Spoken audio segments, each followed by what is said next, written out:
All right, we'll go ahead and we're going to resume our meeting. We started this morning. We've been on facility tour all day for those that are here, so you know. So we're going to pick up with where we're at on the agenda. We'll start out with Pledge of Allegiance. If you don't mind, you can lead. What you make it to the line and to the republic, which is chance, one nation, under God, indivisible, with liberty and justice for all. Thank you very much. Appreciate everybody being here and taking a part of it, and same with all those that are watching on the video. So it's important that the community to be involved in what we're doing. So glad you all made it here tonight, and for those that are watching from home. Communication received. Do we have any? Other than the FFA, I don't. Yeah, okay. We've got an invitation to the FFA banquet, and so we can discuss that, and so hopefully find some time to get there. But definitely appreciate that invitation.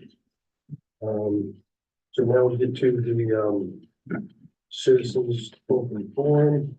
Is that we have a few on the list. So the board appreciates patrons taking time to talk to us about our policies and procedures. We set aside this time every meeting to hear from the public. Your comments should be directed towards board policies where the procedures our administrators established to carry out these policies. This is not an appropriate time or place for patrons to make comments of a personal nature about any district employee or student. Persons making comments which violate the privacy acts of district employees and students will be asked to stop speaking or cease their remarks. If a patron or parent has concern with one or more employees, the board will refer that person to the appropriate administrator, and the board will do a follow-up meeting in the future. Person speaking will be allowed 3 minutes each to express your opinions. In case where there's a large number of patrons have similar opinions, a single speaker should be chosen to represent from a larger group. Thank you for taking the time to discuss district business with the board. If we have 5 on the list, you know, I'd like to have 2. It says 1, but we'll take 2. You can decide who those 2 are going to be. Way it looks here to me, all of there's in support of what we're voting on tonight. So, is there 2 of you of the 5? Sunday. Right. Is that, so I have on this list, Rachel, Laura, Susie, Lisa, and Kelly are the 5. Let's see, listen to 2 of you. I'll speak. Okay. Okay. Well, my name is Rachel Roberts. I'm a 5th grade teacher at Garfield Elementary School. My husband is also a teacher at CCCHS. We have a kindergartner who attends Lincoln, and we have a 2-year-old that's also in daycare. I'm a member of our district's recruitment and retention staff committee. And so I just wanted to present some statistics about the teacher shortages in the state of Kansas and in our district, and highlight some of the things that we can do as a district to increase our applicants and keep with some retention there. So as of this afternoon, there were 1,422 teacher and administrative openings in the state of Kansas.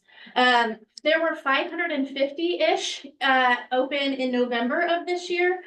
They were either unfilled from the start of the school year, or districts had anticipated having some retirements and posted those jobs early. And so to have that many currently being posted now is pretty significant. As far as USD 379, we have several openings currently available. Our business and technology teacher at the high school indicated that she'd be retiring at the end of the school year, and that position has been posted since that retirement was informed to us, and that position's still open. We also have a high school social studies position open, a school psychologist, a special education teacher, and several other certified staff through TELEC that are also available. Last year, we had issues finding an elementary music teacher as well as a high school biology teacher. And luckily, we did find 2 wonderful applicants who have filled those jobs really nicely. But the district had to create a plan of what would we do should those positions not be filled. And at the high school level, they were going to department or spread out the biology job amongst several other teachers. They weren't necessarily certified to teach those courses, but they were willing to take on the extra workload. Unfortunately, that would have had higher class sizes for students, reduced offerings that the students could take, and more preps for those teachers who weren't necessarily specialized in those content areas, which is unfortunate. Because there is such a high shortage of teachers right now, I went ahead and reached out to the deans of education and our major universities here in Kansas, and I did hear back from 4 of them. So I heard back from Emporia, Washburn, K-State, and Fort Hays State University. Collectively, so between the 4 universities, they are averaging about 1,000 education graduates per year, which is significantly lower than they were pushing out at the beginning of the 2000s or in the late 1990s. Fort Hays State does have a higher percentage that they are pushing out because they're doing a transition to teaching program, which is really successful for a lot of those who are going into that as a second profession. But between the 4, they're averaging about 1,000. However, the Department of Education says that approximately 44% of all teachers will leave the field within the first 5 years of teaching. And so when you look at those numbers, you're really averaging about 600 teachers that stick with it for the long haul. So considering the amount of openings we currently have in our state, that's not sustainable. Several of you know that I have a student teacher this year because I have your children in my class, and she's a phenomenal student teacher. She's done a great job. She recently just finished up her job interviews prior to spring break, and she was offered a position at every single place she interviewed, which is pretty unheard of, even though she is outstanding. To be a person, a straight out of college graduate and get every single job that you apply for, that's phenomenal. So as a first-year teacher, she was able to sit down and make some pretty in-depth reviews of the districts. She looked at, okay, yes. She looked at their negotiated agreement, their benefits, and their climate and culture, and decided on the district that has a smaller class size, happy teachers, a district daycare, and maintained facilities. So this brings me to my last point, is that we as a district need to set ourselves apart from everyone else. What can we do when we have 1/3 of our staff being papers eligible in the next 5 years? We have 6 daycare providers that are at or near retirement age in our community, which is going to be problematic when we're needing to attract those teachers. So I would ask for you tonight to please be proactive and think of the future and adopt that district-run daycare. You have no risk to the taxpayers, no taxpayer funding is needed there, very little risk to the district. It's going to be what's best for our students, for our staff, and for our community, and it will make us more competitive in the job market as we're trying to attract new teachers. Thank you. Thank you. Thank you. What are the other ones? Tracy, would you allow us to kind of share the time if we You don't? sure can. I mean, we need to stick as close to 3 minutes, but yeah, I have no problem with you sharing the time. Not at all. Not at all. That's fine. I can start. Kelly Okay. Shannon, kindergarten teacher at Lincoln School. I've been in the district for 20 years now. I did write a letter. I received a response from some of you, so thank you for acknowledging what I had sent. And I think the main point that I want to say very quickly, so I can allow the others to also speak. I am out of the childcare chapter of life. However, I do care about education. I care about our kids. I care about who's teaching to me next door, and quality educators is of vital importance. And I think that's a high priority to all of us. And we want good quality educators in our district, in all of our buildings, all of our schools. And so if not having this multi-generational facility would keep quality educators from saying yes to Clay Center, then that's a problem in my book. So that's the main thing I'm going to say. Thank you. Yep, thank you. Appreciate it. I'm Laura Larson, and I'm about an 18-year member of this community, and I sent each of you an email, so thank you again for those of you that acknowledged that and read that. I think the couple points that I would like to make is just that Natalie has been working on addressing the need for more childcare in our community since the daycare portion of early Head Start closed in 2021. And after listening to her and reading her answers to the questions, both during and after the February board meeting, I felt like it's very clear that I feel like we can all have confidence in the research and the process that she has undergone, to bring this proposal before you. I also just wanted to, insert a little comment that I'm a pretty conservative person myself. But I do want to express the opinion that to vote no, to the school district involvement in the child care center due to any concerns about a government mandated ideology impacting the curriculum, I think is a narrow and short-sighted solution to that concern. I do feel like as board members and representatives of this community, you'll have opportunities to be involved in curriculum decisions and find solutions should concerns arise in the future. Hello, I'm Lisa Seeley. I know you all have heard a lot of the facts and the numbers, so the big shortened version of what I would like to say is I just want to know why not? Why would anyone vote against this? As I've listened to people who are opposed to it, there seems to be a common theme, and that's the question of what if? What if there's not really a need for childcare? What if we get sued? What if the numbers are wrong and we run out of money? What if the school shouldn't get involved? But what if we turn that thinking around? What if this facility and daycare center provide much needed help to school employees and community members? What if it can become a place where people from newborns to the elderly, everything in between, something that everyone can use? What if those people can form relationships with each other and learn from each other? And what if it's another great addition to the quality of life and play center? None of us know the future. You guys are all trying to make decisions on something that none of us can know. But we do know what we have available to us right now. We know that we've been offered a $4.6 million to build and operate this center for our community. So why not vote for that, get it built and up and running, and then see what the future holds. Sometimes we ask a question, what if I failed? I think we should turn that around and say, well, what if I fly? And I think this will be extremely sad if it comes down to one or two people's vote who won't take a chance on this amazing opportunity for us. So I'd ask you to please vote yes for all the citizens of Flood County. Thank you. Appreciate y'all taking the time for that. Next, we go to presentation. Yeah, so we were asked to put some policy related to advertising was the term that, and so we searched through our district policy, and the policy that we could find was is it KI? Yes. Which is called advertising in schools. And so we have generally, when we review policy, put it under presentation the first month, discussion, and then if there's proposed changes in 30 days, the policy could be changed. And so I don't know, Dave, I think it was your question. So I don't know if this is specific to what you were wanting to discuss, but this is the policy that I could find. Well, excuse me, basically what and thanks for bringing that forward on that part.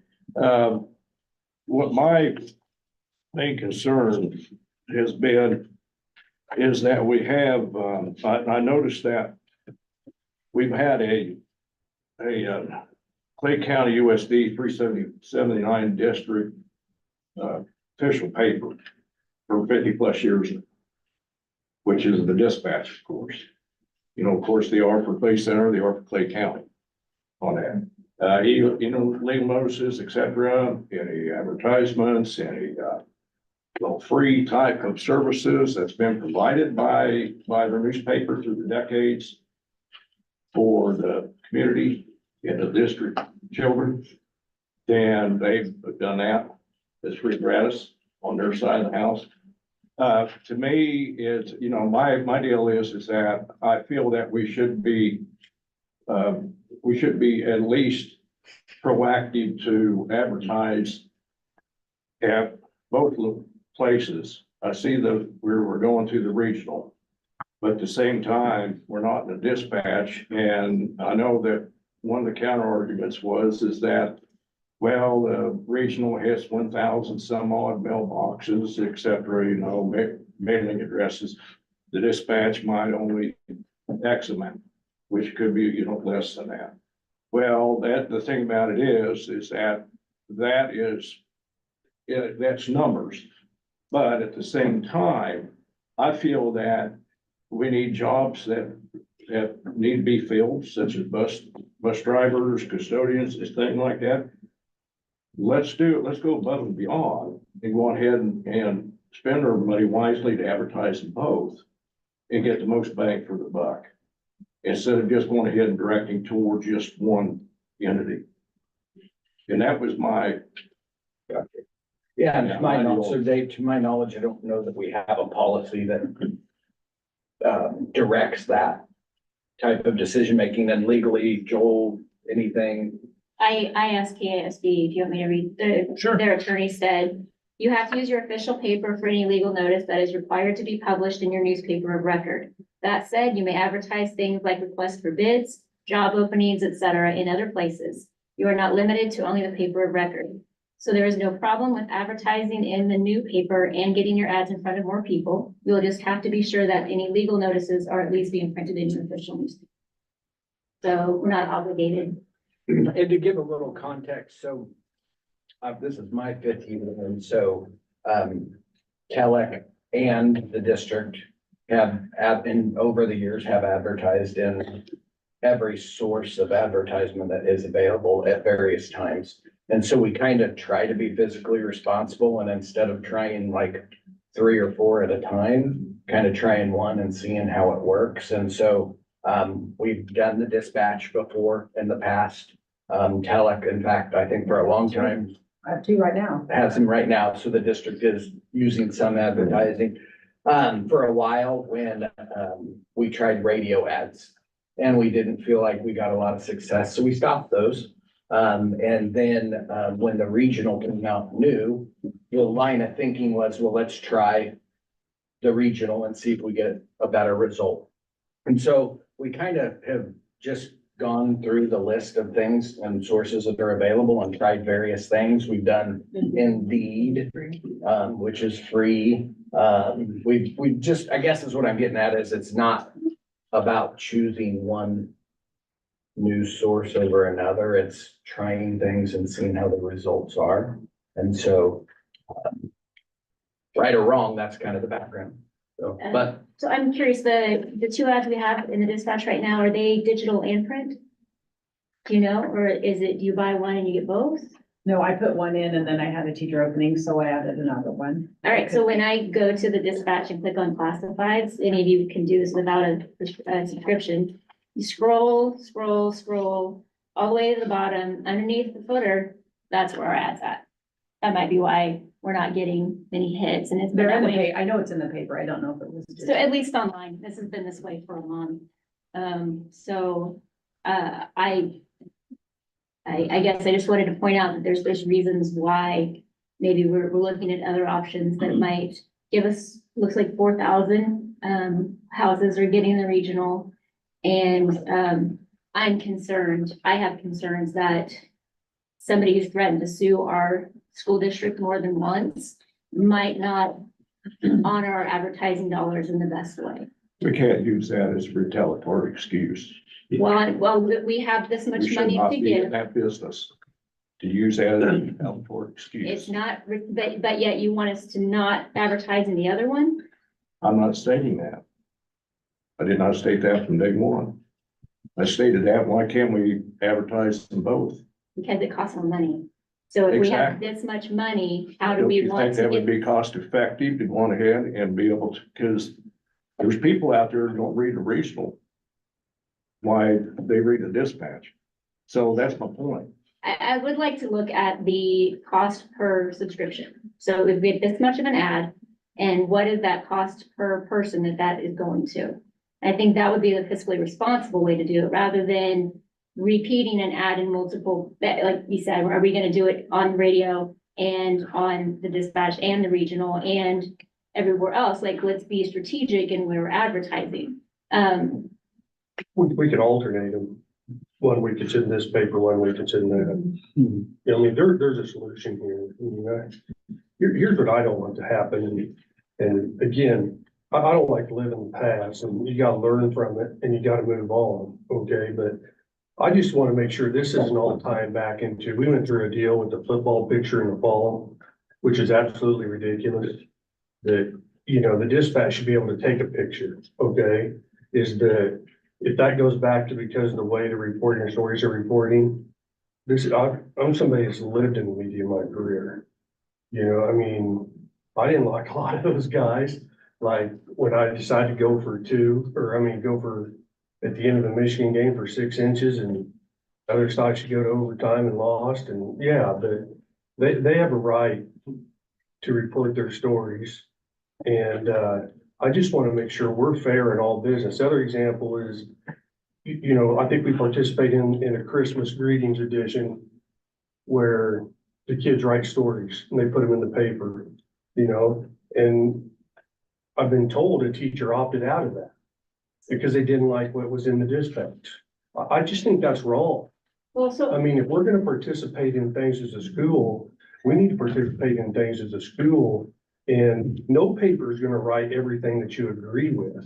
And so, that's all I wanna make sure of, is this isn't a get even type of deal in anything that we do, that we're fair, we're honest, and we do business with both, I mean,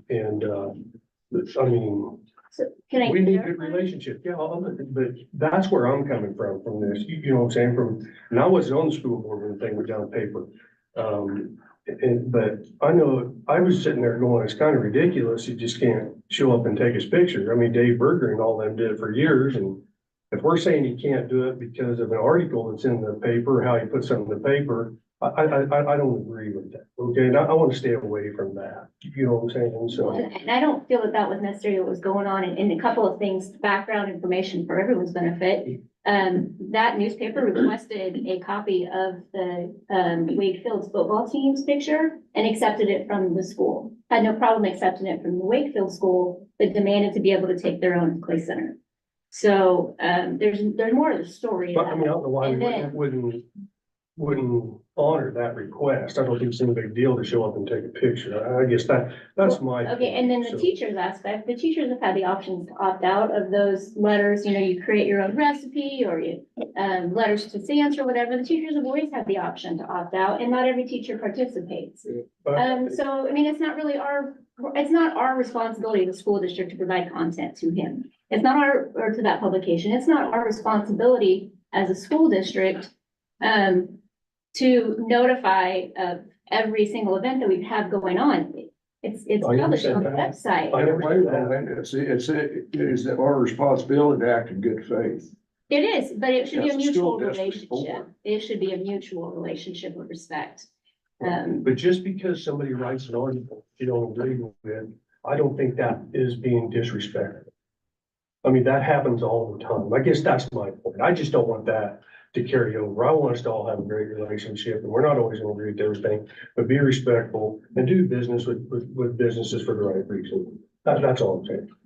And I'll speak to that, and that has truly been our approach, is to try different sources of advertising. And where we bear fruit, we continue that.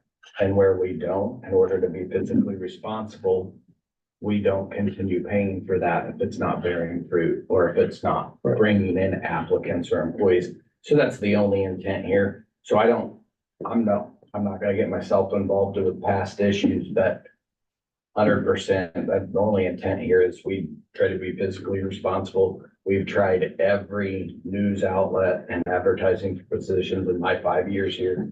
We continue to have ads in both papers at the same time. Telec is 379. We pay our fair share of Telec, so we have advertising in the dispatch. We have advertising in the regional. We don't do radio ads anymore. Again, we didn't feel like we bared fruit from those, so we stopped. And so that's the only intent, but at the end of the day, if there's 4 of you that want to direct us to do something different, we will. So. I have a question for you, Linda. When you scroll to the bottom of that and you see the Telic ad, obviously that bothers you. Did you tell anyone at the dispatch or tell Anita that that's at the bottom? No, I didn't. I've chosen not to communicate with them directly. I think that's probably a safer route. I did let someone know up here that there was an issue there. And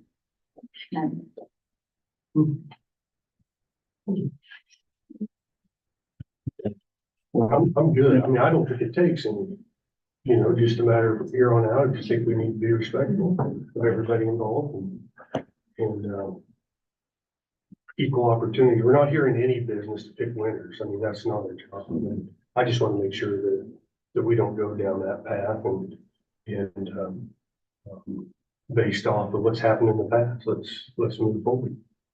Move forward. And so if I may, what does that mean? Because obviously I'm the one directing those decisions. And so what does that mean? So I just have some clarity. Well, for one thing, right now, I'll make a motion that at least for our job openings in our district, that on the two of the newspapers, the regional and the dispatch, that I'll make a motion to go ahead that we advertise in both of them. Being they are local businesses. And to me, that the cost of it would be, to me, is minimal compared to acting in good faith as a school district with our local businesses.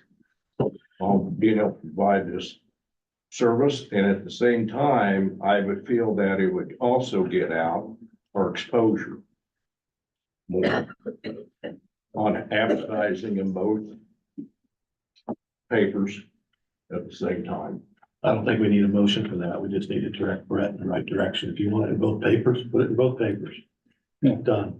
That's what We don't need a motion. is the, and, to be cost effective, like I say, it doesn't bother me if it's 1 week it's in this one and 1 week it's in that. Okay. I mean, legally, anything legal has to go in the dispatch regardless Exactly. until we change, we decide to change them as the paper of record. So if you want advertising for job positions to be in both, make sure it gets in both. Thank you. Please, okay. Good. Good. All right. Next one, we have is, consent agenda.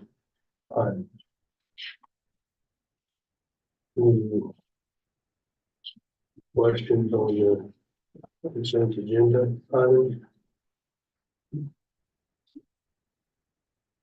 Not, I make a motion to approve the consent agenda items. Okay. In the second. All those in favor? It passes. One. Takes us to. So there's just, I got paper tonight because last week we lost access to our internet, and so I'm gonna make sure I print this off. So, is that, all right, reports. Any, positive things from the board who wants to bring up? Want your comments? yeah, I wanted to thank Mr. Nelson for getting us some attention for the school board member guide. He sent that out on our Friday notes. It's a really good guide for us to follow as a school board. It really outlines specifically what our responsibilities are, things that we need to look out for, what our goals should be and that sort of thing. I did want to take a moment to remind all of our board members that as far as K1A rules, if there's 4 of us in any kind of communication and we reply all, that becomes a business meeting and that's subject to K1A rules. That includes texts from outside groups, emails, anything like that, anything involving the school district business. So just make sure you don't reply all so that we can honor that law. I also wanted to address some of the communication that we've had with Mr. Nelson. Every Friday, he sends all of us, all of the emails that he's received from all of the school board members so that we have complete transparency of what kind of communication is going on. And I would just hope that our school board members as supervisors of Mr. Nelson would treat him with the same respect and professionalism that we expect him to treat the rest of our district employees. There's no need for personal attacks. We can be civil, we can be professional, and we can be adults, and at least employ the same business professional communication guidelines that we're teaching our high schoolers. So I would highly encourage us to just read our emails through before you send them. I didn't tell him that I was going to be bringing this up, but it's not right what he's having to endure. And I think we can do better. Is it, one thing I'd like to, Linda, is, you know, on that board thing, is when you brought it up the last time, Brett, there was that chart, when we had that training of, if somebody calls you, he or she report to, can we get that? Yeah, I know you mentioned that chart, remember, like I said, if somebody calls you, he or she, you have them contact who's, kind of like a chain of command thing. I'd really like to have that, don't you say, if I looked, it wasn't in that book, and maybe we gotta get a hold of Brittany, maybe to get that.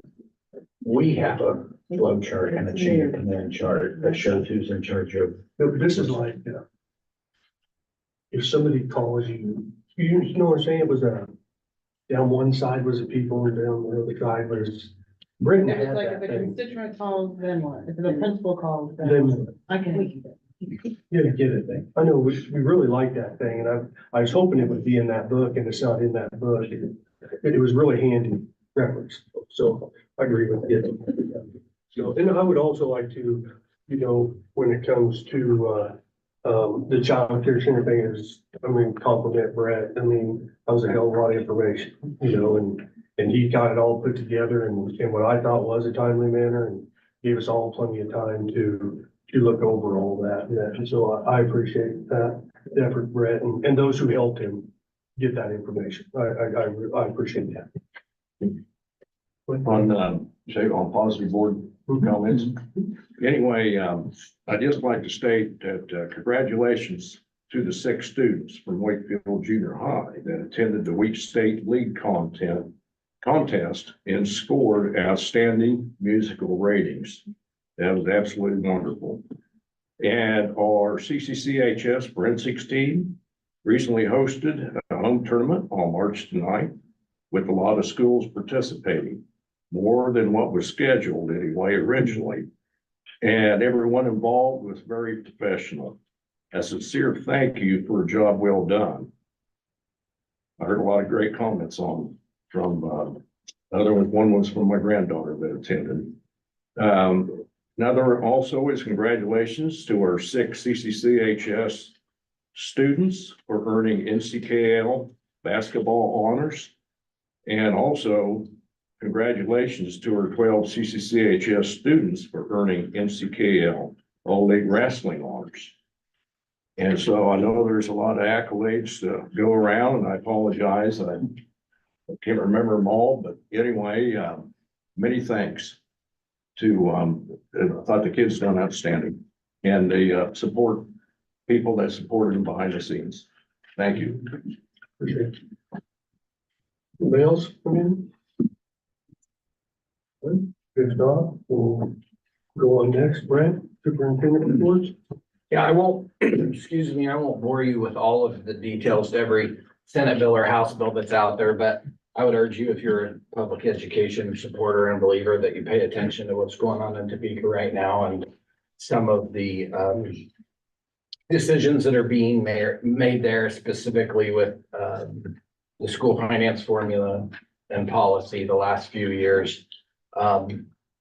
We've seen the leader of the House Education Budget Committee being pretty convicted on combining budget and policy bills. And so maybe someday we'll be able to get a clean funding bill separate from policy, but it doesn't look like that's going to happen. So I won't read all of them, but 2 that I would encourage you to, it looks like probably are going to have action this week, is Senate Bill 387.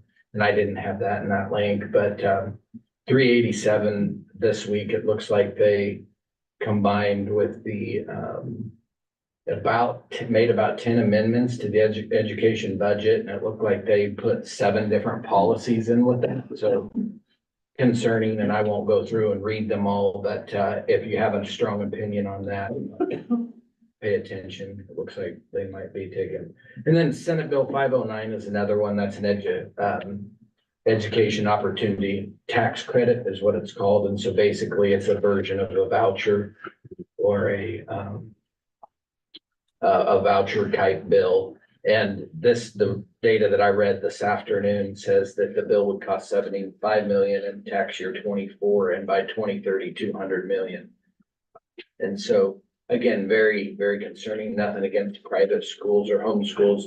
But my opinion is if we give public tax dollars to those entities, that they should be required to employ licensed teachers, teach to state standards, take state assessments, be committed to the same audits that we are. And so those are the things that I see that are very concerning if we give public tax dollars to entities that aren't as accountable to everything else as a public entity.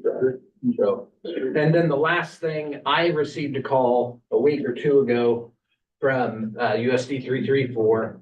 And it involved some of their board members in their soup. So I called Tracy and asked him to join me since they were bringing board members. And so very, very early on, there's no commitments, no decisions, but they are having some hard conversations in their district right now about possibly closing some buildings, moving some schools around, some things like that. And and please, I want to say it multiple times, they've not made any decisions. They just are trying to weigh all their options and see what might be available. So, but as you know, with Glasgow and Miltonville is their district, and so Miltonville's a lot closer is fairly close to us, and then Glasgow would be close to Beloit. And so one option that they were wondering about was the idea of if they were to basically close both high schools and find a way to keep some elementary schools open in some form or fashion, that'd be a pretty big enrollment hit. And so, we're current year, prior year, right? As a prior year, previous year, whichever's higher, it looks like statute, it's going to go to current year or prior year. So you're not going to have, 3 years to live on your enrollment and as it stands now. So one question they had, would we entertain the idea of discussing if they were to close high schools and any students from their district that attended our district, if we would be willing to share some weightings that we receive for students. And Beloit, they talked to Beloit about the same things. They had some options in both directions. And long story short, we have an average weighting per pupil that we get when you average everything out that, transportation, special education, free lunch, there's tons of weightings. And so one of their ideas was, number one, what is your average per pupil weighting that you receive, and would we be willing to enter into some kind of agreement short-term for a year or two, I believe is kind of what was discussed. It's not a long-term commitment to help them sustain a couple of their elementaries. We'd still get our base aid per pupil funding for those students that would attend here. Again, very high level, like 100,000, that's the basis to it. There's been no other discussions of how much that is, what that looks like. Tracy and I just kind of wanted to gauge you informally if, keep talking to them, see what they think and come back to us down the road, or no, we don't even want to entertain. So my feeling is that if we can help them keep some educational facilities open in those towns, and it does not hurt our bottom line, that I would like to be able to help them in that situation, as long as it's not a negative effect toward us, which I don't believe it will. That's my philosophy to try to help them out and work out the range. So it doesn't cost us money.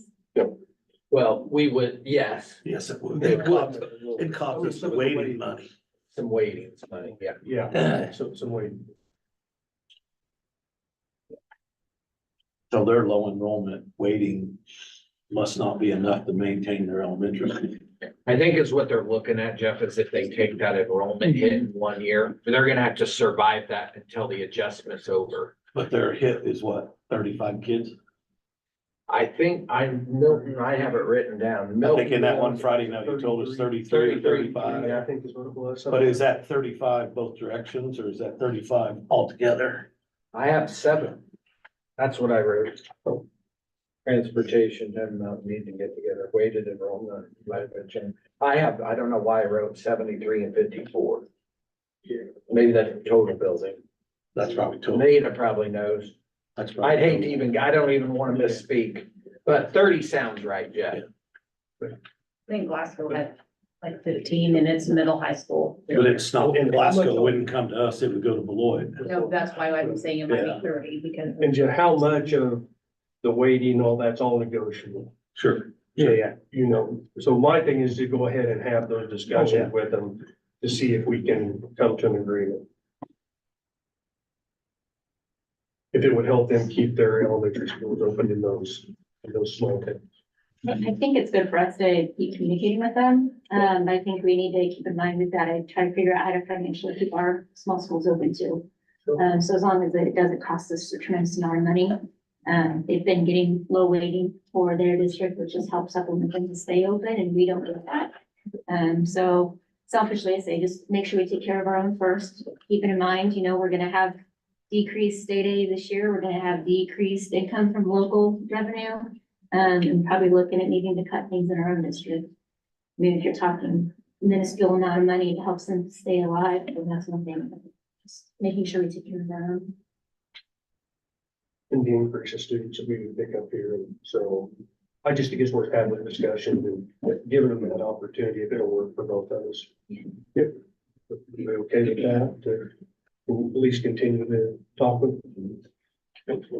And it could be, I mean, if you close a building, there's a timeline in statute that takes it. And so if something doesn't happen within probably the next 30 days, they're probably out of time until next year anyway. So probably by next month, we would know if we need to talk more. I think that there is a precedence for this. This has been done before, right? They were saying with another district, and so there's some things we can look at to try to get an example.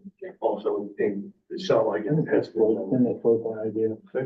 A while back. Oh, yeah, we tried to do They that. We tried to floated do that that idea 4 or 5 before. years ago. And the superintendent over there didn't want to do it.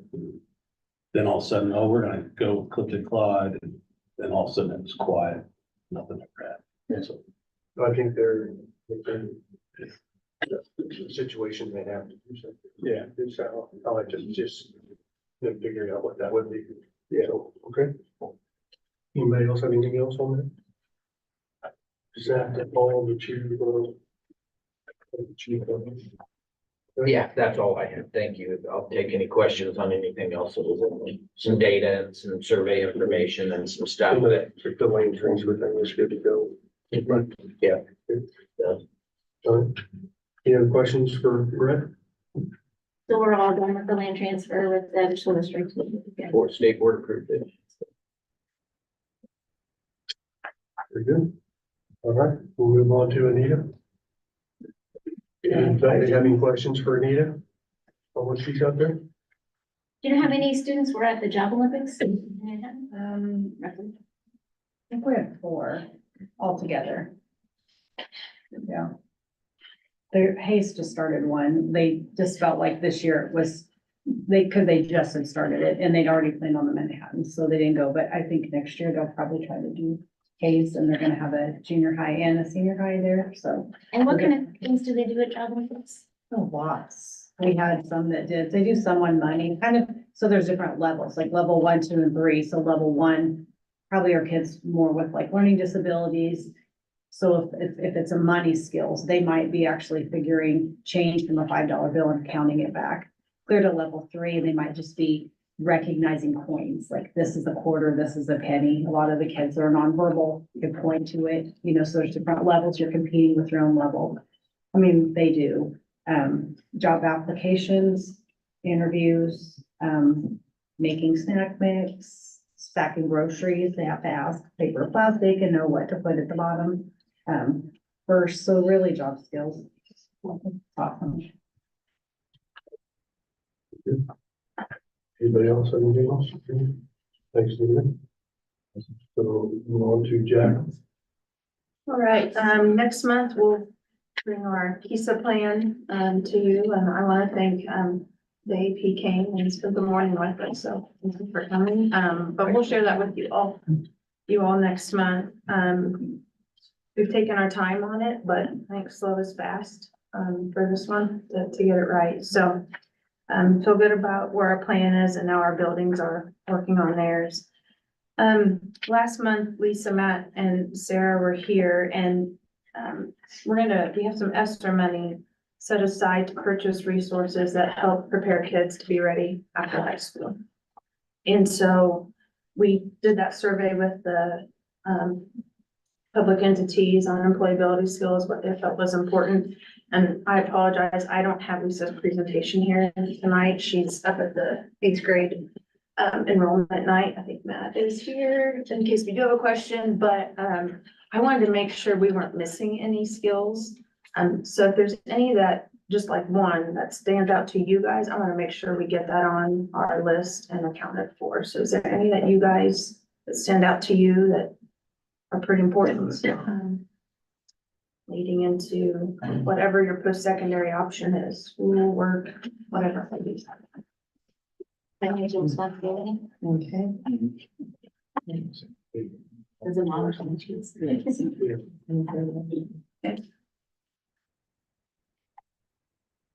Any others?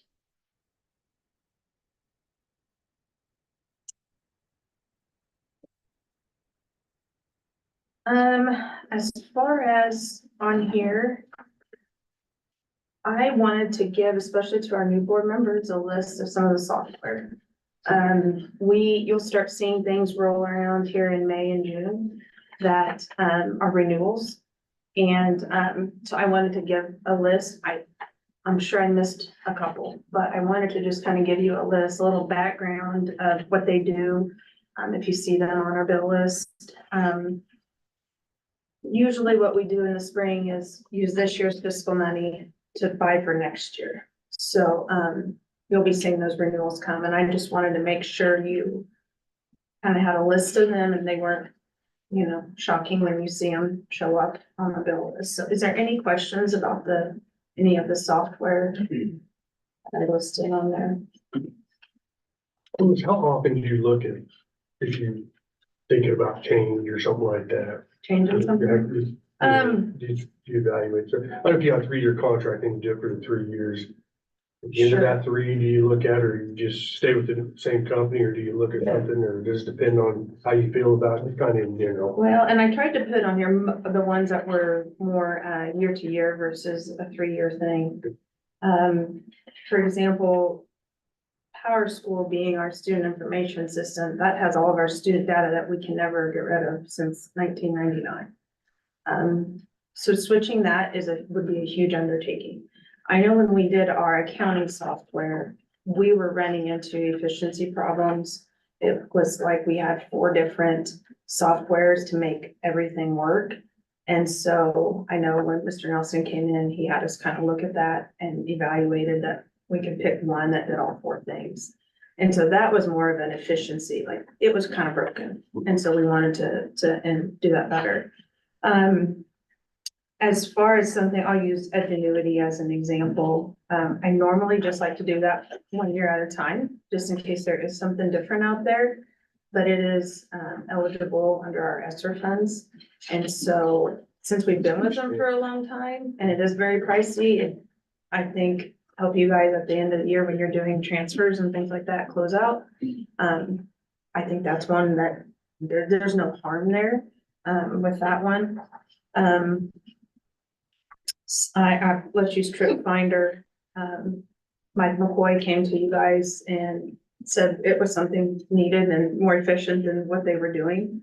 That's on a yearly thing as well. So if he hears that there's something better out there, right now, I'll tell you, I'm reviewing with our elementary teachers, our screener, our Ames web screener.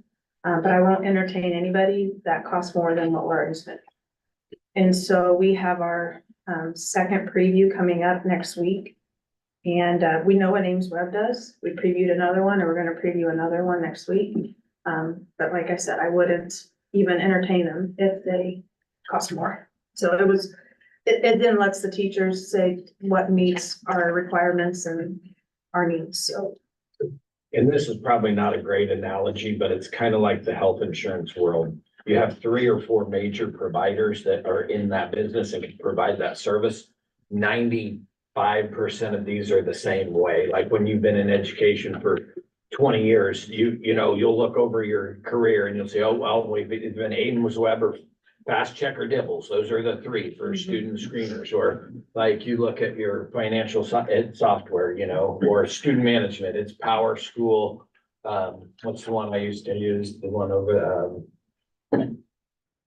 anyhow, it's kind of like you get 3 or 4 choices in each one, and they're all kind of provide the same thing with just different little flavors. And I'd like to put in parentheses, for example, Microsoft Office, we actually get that through a company called Journey Ed. And so there's different tech companies out there and we find which one, number 1, works with our Apple products. Number 2, we can push out with our Mosel systems because we only have 2 people. We have to have something that works with that.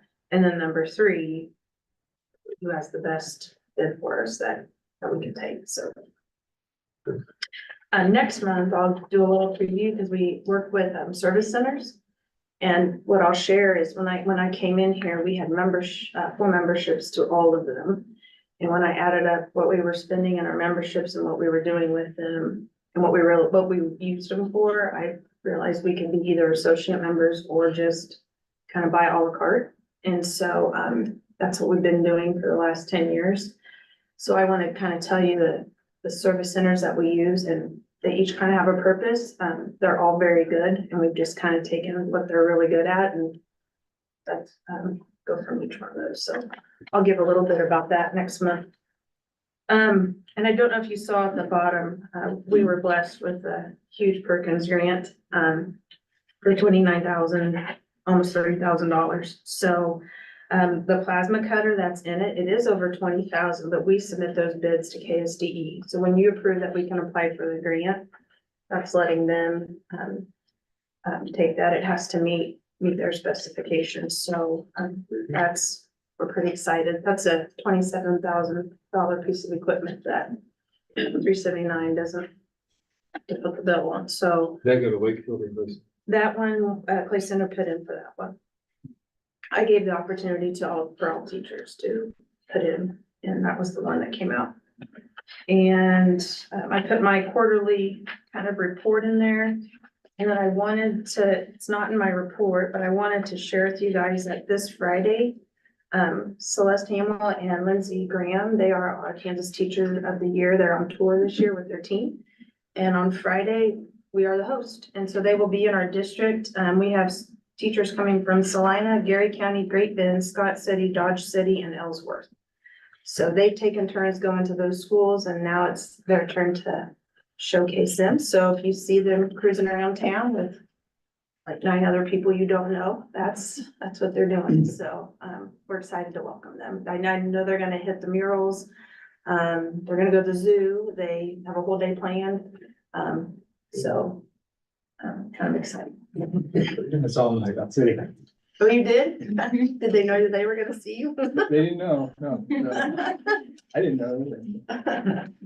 Good to see them out, people there. It's a great opportunity for them, so. That's all I had. Anybody have any questions? I do. Yeah. I'm on this list of The software. the software, yes.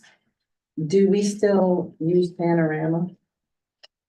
Yes, Panorama's on there. It was under the ESSER funds, and that's why I don't have it on here because most of these were not. Yes, Panorama is one of them. So I said at the bottom, I might have forgotten one, and I did forget that one. Panorama does host a survey that is optional to our kids in grades 3 through 12. But I think you can see some of our data back here. One thing we love to use Panorama for, and I can't show it because on the screen because it's identifiable information. I would gladly show any of you my own child's if you, or my own or your own, whoever's, if you want to see them. we can pull up a kid on at any given time and see what their attendance is, their grades. I can pull up their Ames web scores. It feeds all of their data into one spot. And it helps us track and see how kids are doing. I know, Lisa uses it to identify who are our chronically absent students. Noticing any trends. Intervention plans. Yep, we can put intervention plans in there. We're using it for sit team. So if a teacher wants to refer a kid on to sit, they can use that to put their plan in there. It could say, you know, I've been working, this is the reading strategy I've been trying in this camp. Here's been the success. Here's where it has failed. I need more ideas. Can you explain what it stands for? Student intervention team. Student intervention team. Some people have a misnomer that that means you're gonna refer a kid on to special ed, and that's not true. Student intervention team means what I'm doing in my room isn't working. Can somebody give me an idea? That's the whole team part of it, is where you get a team around it.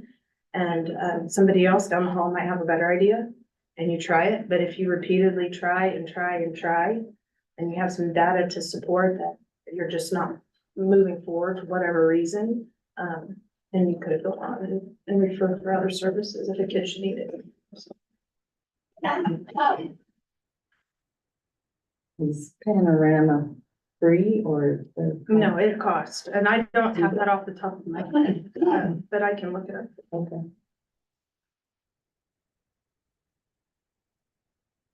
Prior to Panorama, we had to create our own surveys, give our own surveys, dissect all the data, bring it all in. So that was a bonus to it, that it had that piece on there. The bigger part was the dashboard, the data dashboard that showed attendance, grades, behavior. It shows how many, it connects to our discipline referrals. And it turns red, yellow, or green. If a kid has, like if you pull up one and they've had a lot of office referrals, it'll be red under discipline. So it's kind of a flag, like, hey, heads up. So if you see a red flag in attendance, a red flag in discipline, you should be doing something. If you see a yellow in academics and a red in attendance, you should be doing something, like what's going on. First things first, and you have a parent meeting. What have you done? So. Anything else? No. Thank you. Yeah. Next, we'll go on to discussion business items. The first thing up is technology purchase plan. Okay, no action needed. I just wanted to show you, I have a picture of the capital outlay plan. So we will be, getting bids for section 2 and section 3. And we will bring this to you next month. Under section 5, the teacher devices, that's all shaded green because that one's done. I think if you look at the bottom of the report and the bottom of the picture down there, the second half of the staff laptops was a little over 90,000. And so of our technology budget, we still have 185,600 left. But I'll be bringing that back next month with bids for you guys. Any questions on that? Very good. We'll move on to review of new courses. Okay, new courses, again, just for your review this month. And I did them in 2 separate forms. So our career and technical ed pathways, if they make changes, we have to make the change as far as like what a course is called. Or if they add a new one as an option, that could happen too. So I went ahead and I have a list of all those CTE courses that our teachers had mapped into their pathways. Some were name changes, some were additions. You have to understand on CTE pathways, they can never offer every course that's in a pathway every year. A lot of times it's a first semester, second semester, and sometimes even over a 4-year period. And so but they have to have all the options out there for them. So those are all the courses that they needed mapped. And I put the course code and if it was at technical or application level. And then we had two middle, and this is hard to read, but two middle school, courses. One was project reading expedition and then an interactive media one. I put the state course codes as well, that go with them. We can't just, make up a course. We have to have a course that goes with the state course codes, so. Those are the ones that you have, and if you have any questions, I'll write those down and get those to the right school to get the answers.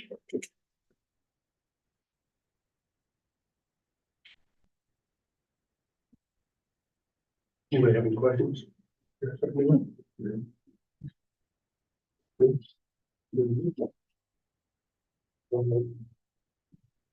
fact gets us to your student handbooks.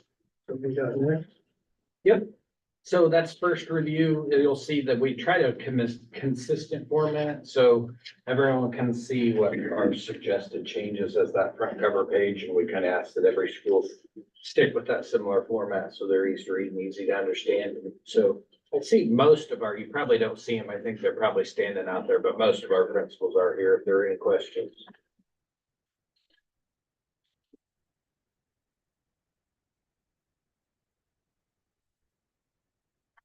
So the ones, I just have a couple, and the one is just like the reason I see we're gonna remove hair should be clean, comb, styled in a manner to keep out of the eyes. Is that just a standard?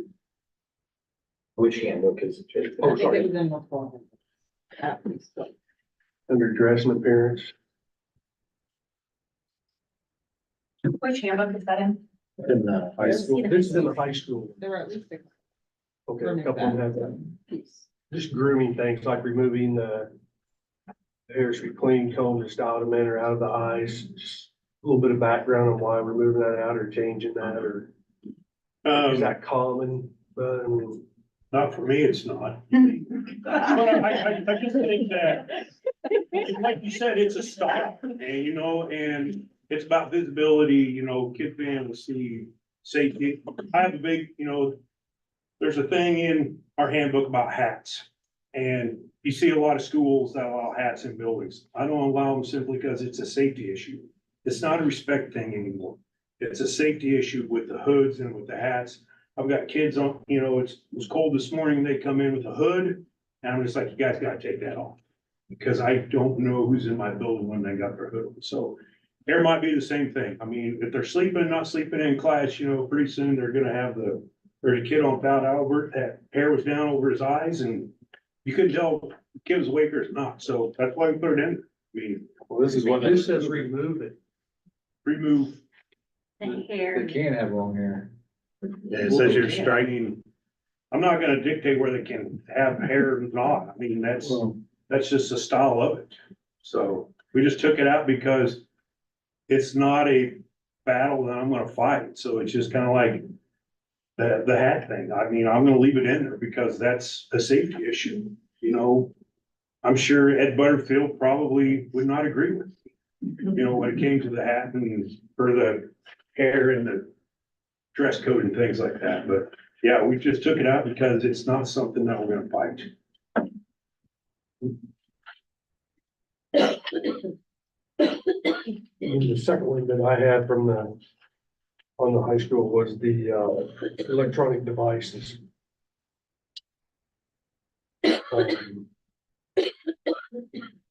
Just making a change that we're allowed with prevention of classroom teachers and our school administrators, students are expected to follow the prep. So it's classroom decided. Yep. Basically. It's up to the classroom teacher. So they allow them, I have some teachers, they may have to turn in a paper. There may be a classroom blog that they, are responding to, a blackboard, something like that. So we allow them in the classroom as long as it's up to the teacher. Is okay. I think and again, this is my own person is having a discussion, and not tonight, it doesn't have to be tonight, but when you look at, when you go to the middle school, so students who bring a cell phone to school and must turn off the phone upon arrival to school and secure it. And their personal academic lockers are backpacked during school hours. Students have possession of a cell phone during school hours will have it confiscated and returned at the end of the school day. Cell phone's a violation. So for me, we're going to two extremes here. I just think we should have the discussion, is it worthwhile of having something that's more similar for all the schools rather than let each school take on their own policy. You know, I think there's a distraction, but that's me.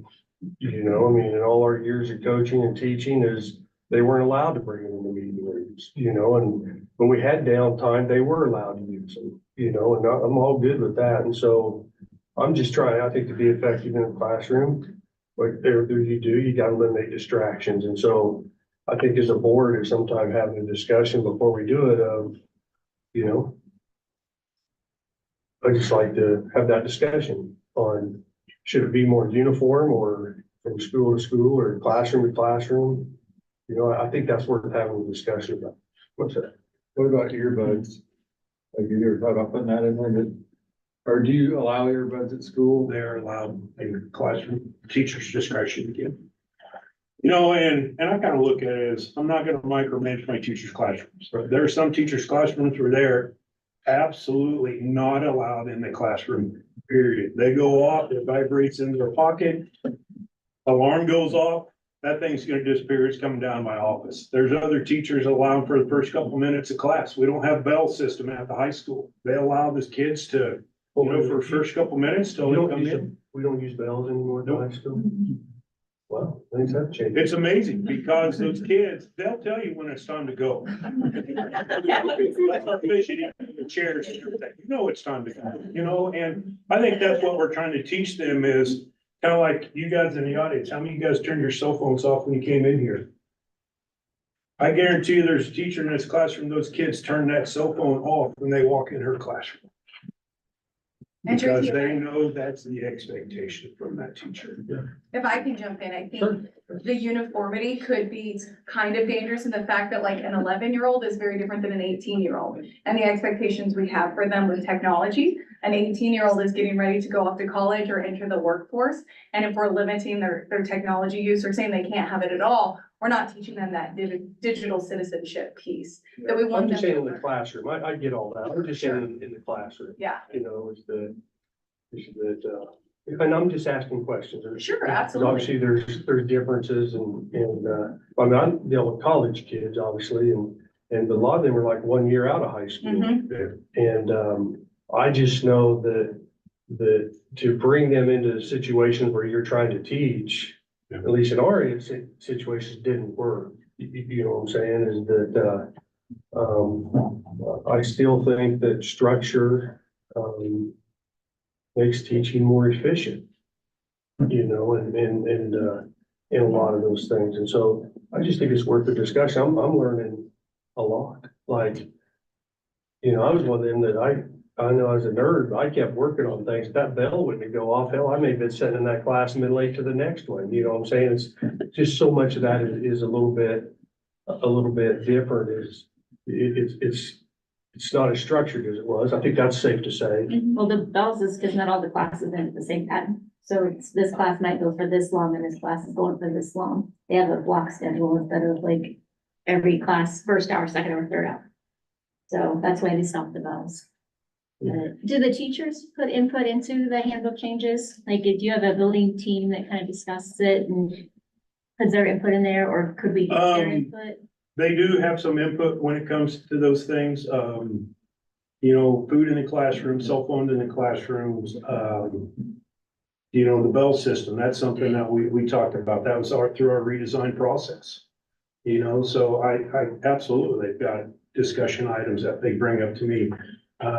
Our last site, or not the last site council, but there's a site council meeting for that, you know, that they talked about, hey, what's your guys' policy when it comes to the cell phones and whatnot? You know, I'm one that I have a cell phone. Mrs. Lane has a cell phone and an Apple Watch. You know, so it's kind of like, hey, where are we gonna draw the line with what we're gonna do with these kids and whatnot? So, and that's a tough one. These kids are gonna be way ahead of us when it comes to technology. I get all that. I'm just saying in the classroom when we're teaching, that's where my main Yeah. My question question comes is, into. we spend like $40,000 to protect their computers, so they can't look at websites. They can look at whatever they want on this, and bully whoever they want on this. And so I feel like we're wasting our money having anything on our computers. That's a whole nother discussion. Well, I know, but And that's where we kind of come with, hey, teacher's discretion in the classroom. That is much, much simpler. And it sounds like to me you have protocols in place, Absolutely, okay? And absolutely. so, I mean, that's a good reassurance in itself. Hell, I've been late a lot too, if I didn't have that second bell to tell me I need to get my tail end moved, you know what I'm saying? So, Those kids figure it out. so that's They figure it out. interesting. Again, not good or bad, it's, it's an interesting deal, but, okay. Anybody have anything else on that? Thank you.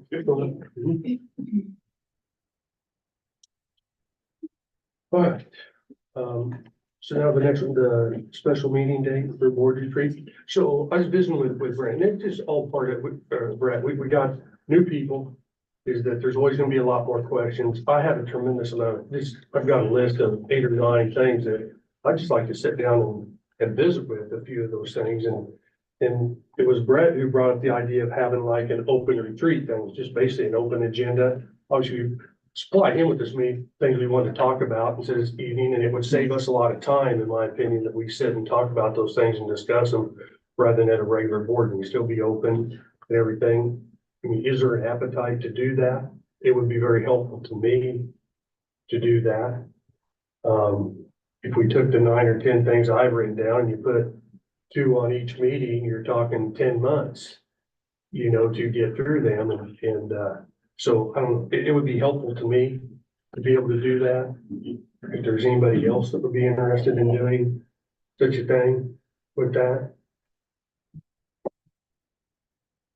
Anybody? Am I the only one? Yeah.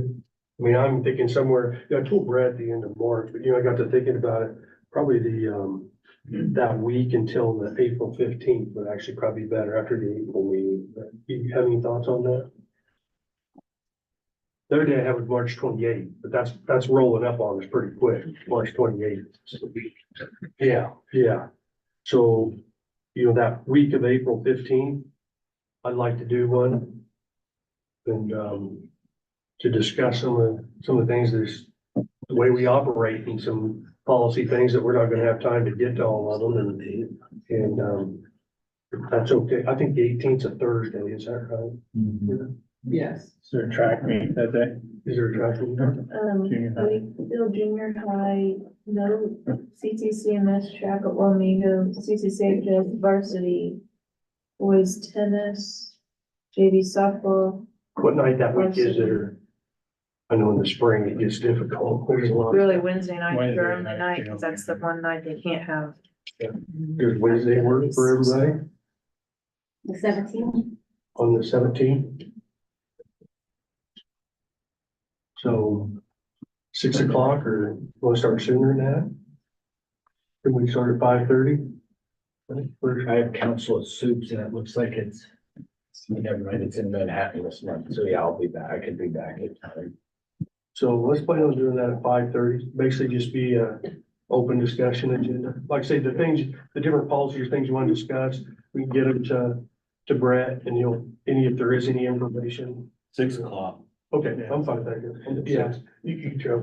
So let's say it's I 6. still have a job. And I think I'm good. I do too, but it's banker's hours. I'm just spitballing here, Tracy, but would it be doable if we just discuss that at the April meeting? If we just put a item on there for discussion and then you guys can discuss it, so that way if you have the same one as you and you have the same one as you, we're not creating a list of 100 things here, and maybe we could limit it a little bit, no like, question. would that be like on that April meeting, if you guys just kind of have Bring that our discussion, bring your list, and then we can, because I assume if we put a time limit to, we're We gonna will. have to have a, Right, and we'll put time to it, but we can make that final decision in April. Yeah, I'm fine with that. We kind of bring our list to April, narrow it down on what we're wanted to discuss. But there'll be no, I mean, right now, I'm not saying there wouldn't be a personnel report or something, if we just made hires, but as far as anything else, there'd be no other business. It's not for any other business type items. It's just to have a discussion about some things. And I think it would help move our regular meetings on a little bit quicker to get some of those answered, if we took the time to do that this spring with so many new board members, if that's okay. Good with that? Yeah. So the 17th, I'll do that. Then that'd give us a week to. Yes. Yeah, right. Right. That'd be good. So I appreciate that. All right, next, review of Tiger House. Yeah, again, no action tonight, be next month, but, you know, I think it, you know, returning board members, you kind of have an idea of the past and the history. Nothing a lot different. We're just kind of going back to a format that we utilized a couple of years ago. Basically, the essence of it is, you know, getting away from doing any kind of, custom finishes in the house, that basically we build a spec house. We put the spec plans to the spec house out, a couple of options for choices. We would do that this spring, and then the bids, obviously you put that out, seal bids. Anybody who wants to bid at it, and then whoever wins it gets it, and then they get a couple of choices, and then they gotta, you know, we have a contract and they have to abide by that contract and have it moved out by X date and all of that. But, so not a huge change, just other than we're just gonna get away from doing a lot of detail work and really focus on the learning for the students based on the structural pieces to the house and not necessarily the fine tuned detail. So I'm a big fan with the, you know, with the construction nowadays. I mean, I don't know, that's a very valuable classroom for kids and what they want to do, especially post high school. Is that, there's a lot of successful people in this community that's made it by not going to college and having those skills. And I think it's extremely important we do it. You know, but my question to you is I think you talked about this by not doing all the finishing that, but I heard you talk a little bit about, so you set up the fake walls and you work on some wiring concepts and you're still teaching all that type of stuff. Are you still doing some of that with, whether it be tile work and some things like that as far as doing? Do they do anything with finishes like that those kids would get a little bit? That would be my only request, is sometimes some of those skills, same thing, just set up a fake wall or a fake little section and work on it. I think that's all beneficial. I agree with what you're doing with the house. I mean, wrong, because of, you know, nobody's ever gonna be satisfied so I agree with all that, but that would be my, you know, those little types of things. There's still a way to teach some finishes, and that is smaller scale on projects to get kids. Totally agree. I mean, I've got some tile in the hallway that I still need. Yeah. It's on the list and they didn't get to it over spring break. So I totally agree. The skilled labor is, you know, it's a great profession, and those number of those people that are in that skilled labor pool is getting smaller and smaller, and it's harder to find. So it's kind of cyclical to, you know, 20 years ago, you had to go to college. Now we're saying, hey, let's do the skilled labor. Let's have some sort of a certificate. Let's look at some sort of post-secondary certification, regardless of what that looks like. So I was excited. I've seen all the welding booths and all that, you know, and boy, what a welder gets paid now is unbelievable, you know, well deserved. I mean, really is. So I enjoyed that part of the tour. So Very good. Thank you. Anybody else have any questions on the entire? You know, so that's what I was just curious about, when I got talking about this. When I was looking at the Tiger Design House anyway, do the kids, do they get a chance to work with any like AutoCAD or any type of digital drafting? There's a CAD program. Yeah. That's what. That was one thing he said earlier. I should have took you to the CAD. Yeah, when we were down at Mr. Connor's shop, I should have taken you next door to his CAD classes to where, you know, I can't remember. Peterson put in your guys' packet there, you know, the design, the model of the house, how you could decorate it possibly, that's her class, that's Mr. Connor's classroom. Okay. Interior design, that's something she wants to go into. Jonathan, can you pull that up? Appreciate The that. floor overview. Which one? The floor overview would be fine. Oh, sorry. Yeah, but what he's talking Those about, kids the would- cat yeah, there, there you go. That. There you go. That's cool. But then they got individual rooms, kitchen, bedroom. And they can change it just like that, instantaneous to see what it looks like. It's phenomenal what they can do on those computers. And that was done by Lydia. Lydia. So like, there's the kitchen, what it could potentially look like.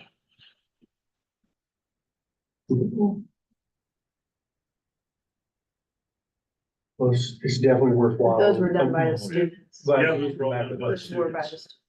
Very good, very good. Anybody else, any questions? Thank you.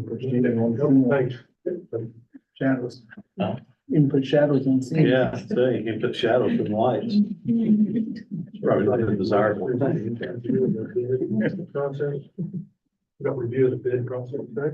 Yeah, so we were asked at the last meeting to review kind of the process for bidding projects within the district, and Andrea kind of takes the lead on most of that stuff. Obviously, we all help behind the scenes, but she's the writer and responsible person of collecting those and things, and so she wrote a little informational report.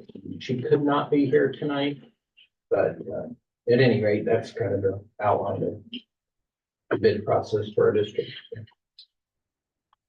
Now, Brad, on the KSA 72-1151 state statute, school district expenditures over 20,000, requirements related to bids and bidders exemptions on that.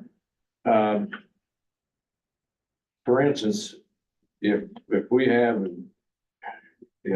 hypothetically, if you have like a contractor, for instance, that there, or a project, let's say a large project, and let's say a specific trade, which is going to be electrical. And the project is going to probably exceed, let's say, $50,000, just on an estimate on that.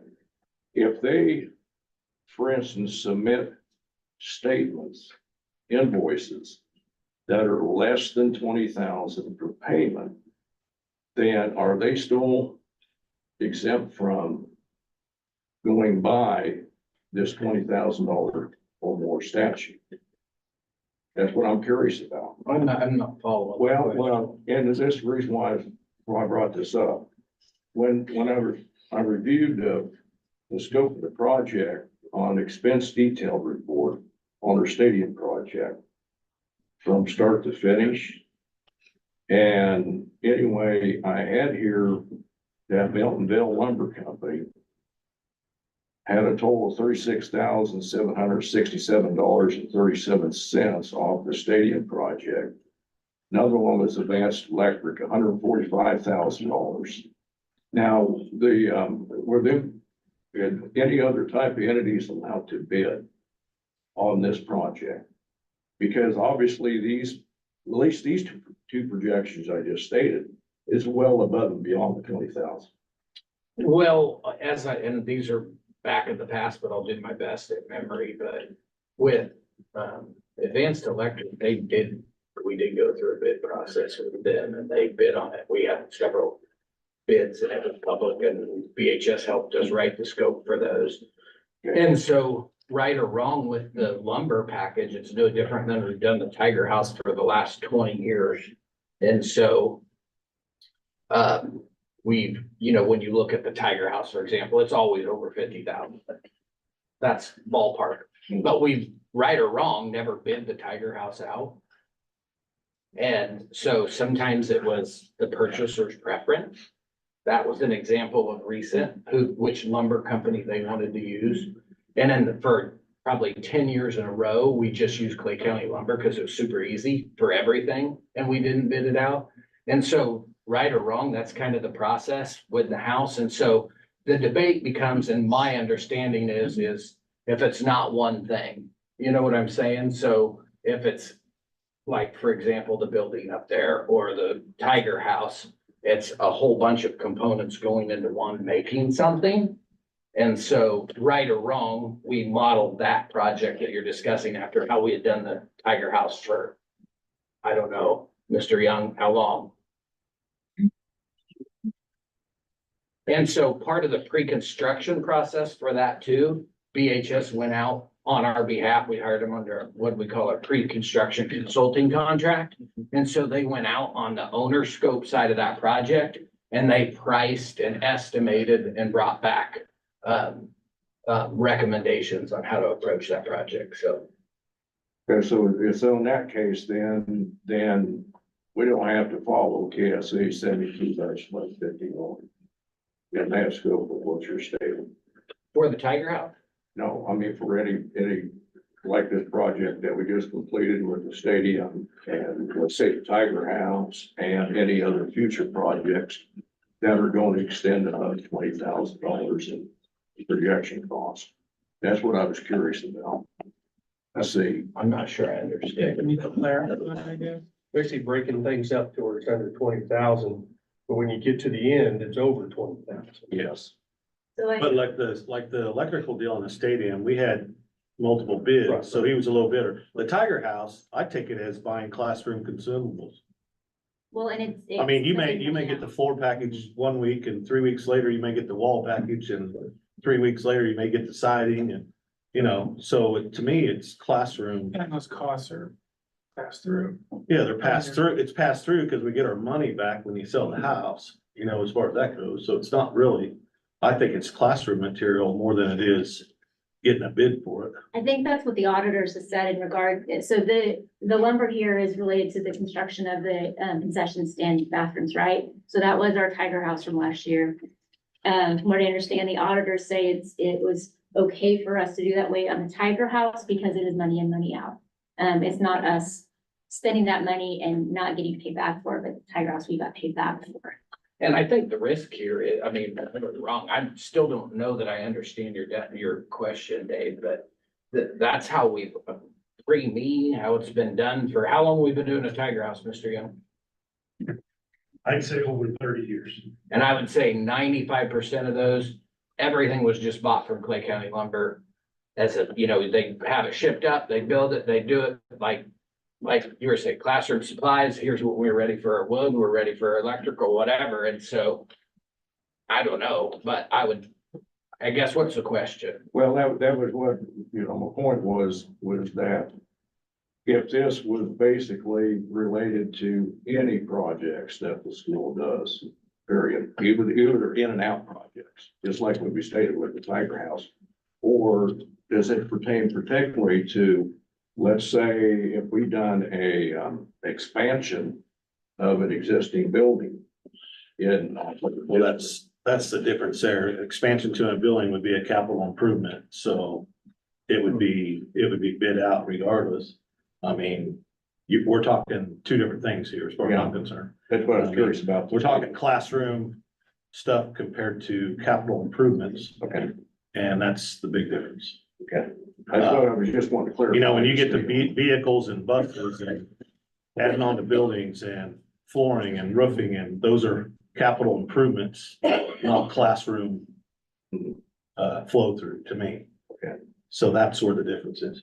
And I mean, if the Tiger House and bidding is the question, I suppose you could put together a lumber package and you could send it to a lumber yard in Manhattan, a lumber yard in Clay Center, and a lumber yard in Miltonville and see who wins and do your business with whoever's the lower bidder. I'm not sure we would always like that result, but if that's what the board wanted us to do, we could do that.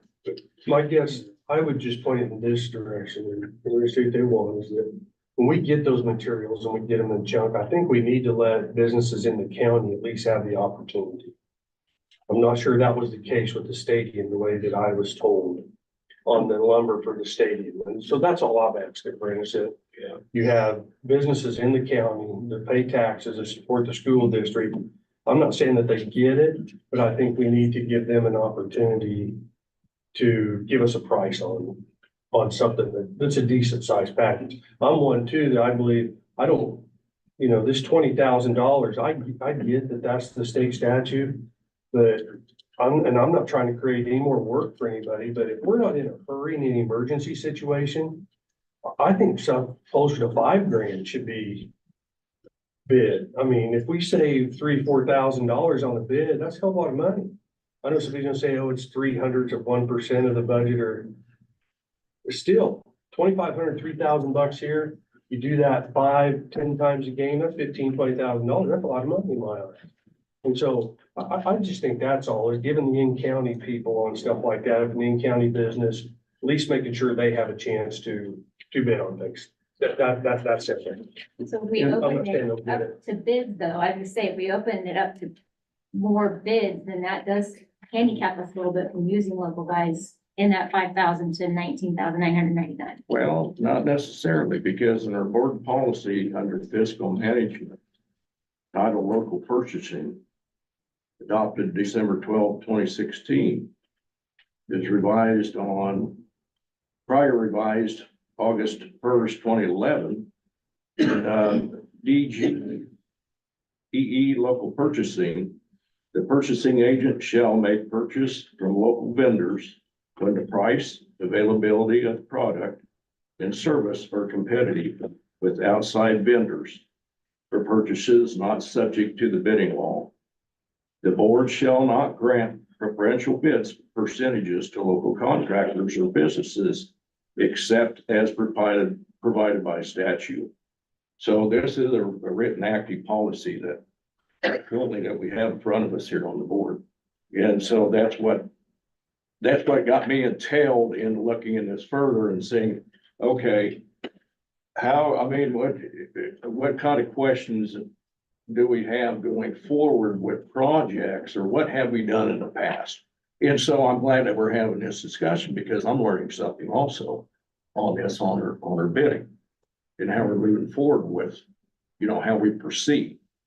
But like I say, if down the road we have it, to have a further discussion, do we need to leave this policy the same? Do we need to possibly change it? Do we need to update it? That's what I'm getting at. So just to make clear, on the bid process for board report that was shared with us, it does say that in order per statute, the bid from the local business must not be more than 1% of the lowest bid. So they have to be within 1% of whoever else is bidding for us to be able to accept it. So that would handicap us from being able to use a local person if they're not within 1% of what, say, some big conglomerate out of Wichita or Topeka bids it out for us. So I'd be interested to see how many purchases we made it between that 5,000 and 19,999. And maybe we can look at that number and ask Andrea for that to get some idea of how many transactions we're actually talking about and what effect that has. And yeah, I just. So mostly we want more communication. Supplies in general, though, I think if we can stay in county on some of that stuff, for people who support us with county tax dollars, that makes sense to me. They should have the opportunity, and if it doesn't happen, I think I was sitting out there at the time, and I know we all, here's the school district with the copier contract, and I think it was a similar, I don't think it was necessarily the lowest bid, but we talked. Within that 1%. But we talked it through, and I just want the local people to have that chance to do that, whether we all gotta be fiscally responsible, but there's no doubt, but I would like to see as much of that money at least stay locally in the county if we have that choice. That's all I'm saying. And I think that's our intent on almost everything we do. Right. Like I said, I don't want to go back to the past. There's just one instance there where it shows up, and so that's all. Now, I'd just like to. But I think, to be clear though, so I'm clear on my direction with our Tiger House that we're getting ready to do, and so I guess that's the question. Yes, it's in and out. Yes, KSD says it's fine, but that's the whole deal. Like, if we go to bid, then we need to go to bid. I don't know that you have to, if you bid all the package, that's not what I'm saying at all. I'm just saying, if you put together this bundle of lumber and you need it, the lumberyard in the county needs a chance to say, this is what I can do this for, as opposed, and Well, give them a chance. The other thing on that too is availability. Right, I agree. So you know, if you're gonna do it as a package, you might as well do the whole house as a package, because it may take 3 months to get part of that package. Right. Depending on where it's coming from. Right. So, cause you can't go down there, okay, we're gonna do floor trusses this week, how much is your price? Okay, how much is your price? I totally agree with that. And that goes back. If we really want to do that, you know, I think that's, you're gonna have to bid it in the whole project, can't just bid it as a subsection here, subsection. there. So, Okay, very good. Thank you. Appreciate it. Anything else with that? 5-minute break. 5-minute break, you got, take a 5-minute break for you. Sorry, Jeff. Did he? That's 10:35. I got brought them. No, I'm good. Thank you, Dr. Butt. It's actually probably better. Turn it down to 5:43. Okay. Your goal? Yes. Oh, Oh, maybe she's well, great. pictures with. Yeah, she does have her. You want to watch the video? Yeah. You want to trade Normally I'm spots? a very cool person. Hang out here. I think they wanted it not to be necessary. That way. People knew we weren't doing it. Way over. what some outside company and then Well, it's not. Normally I'm upset when it's Hard to He get. didn't try to sit down. Not one, I saw him and I was happy, but we all went on. Switch the spot. Is that what? Yeah. That's over here. Yeah, it's cold. Right here. We're the one over here that you know. Oh, no, like, yeah, we're right here. Oh, yeah. Yeah. I didn't like all facing a little bit. It's all right. Yeah, yeah. Oh, good. Thank you.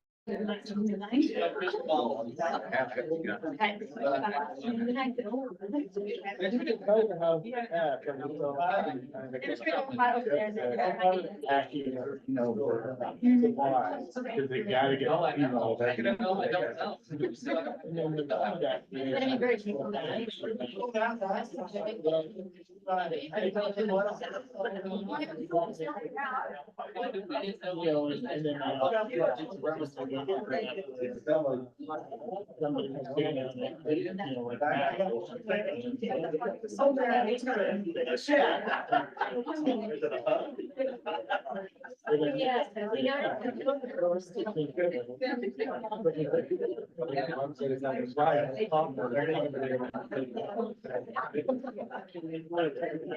We don't pay very much.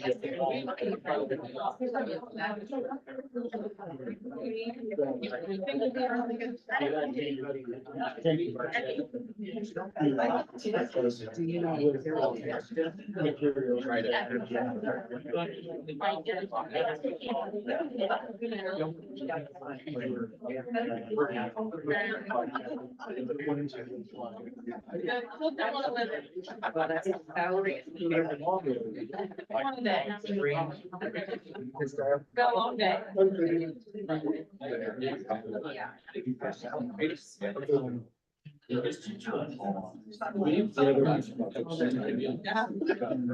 On doctor's have to review the friend. Yeah, and there's also provided back there a bridge. I did some pretty much.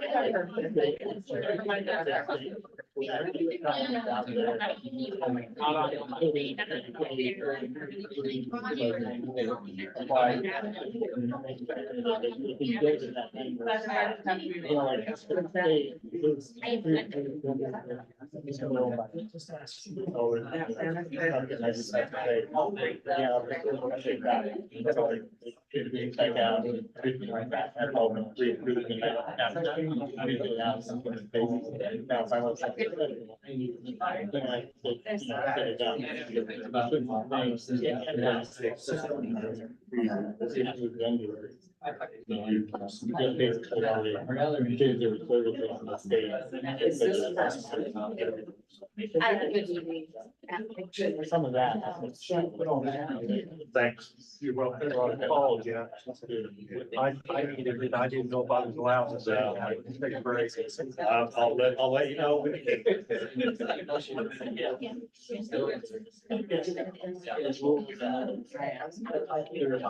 Other ways that they took it, we'll see.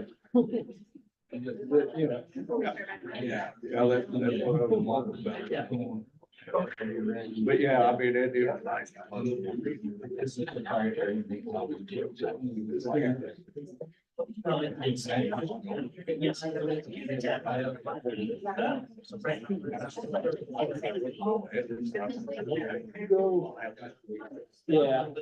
Oh, yeah.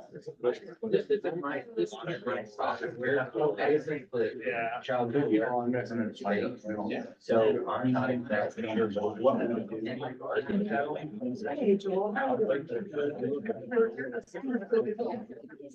Staff salary. Maybe it's agree. Physical dollars. That's what your hourly wage is. Yeah. Oh, yeah.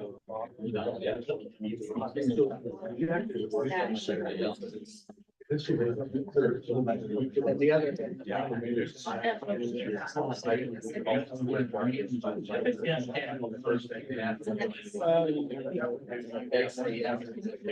I have.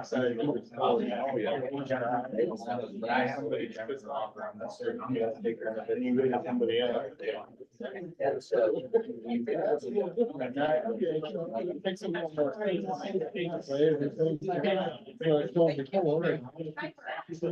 Everybody? Yeah. Right. We get started here. Thank you. No, thank you. A lot of my hands are great.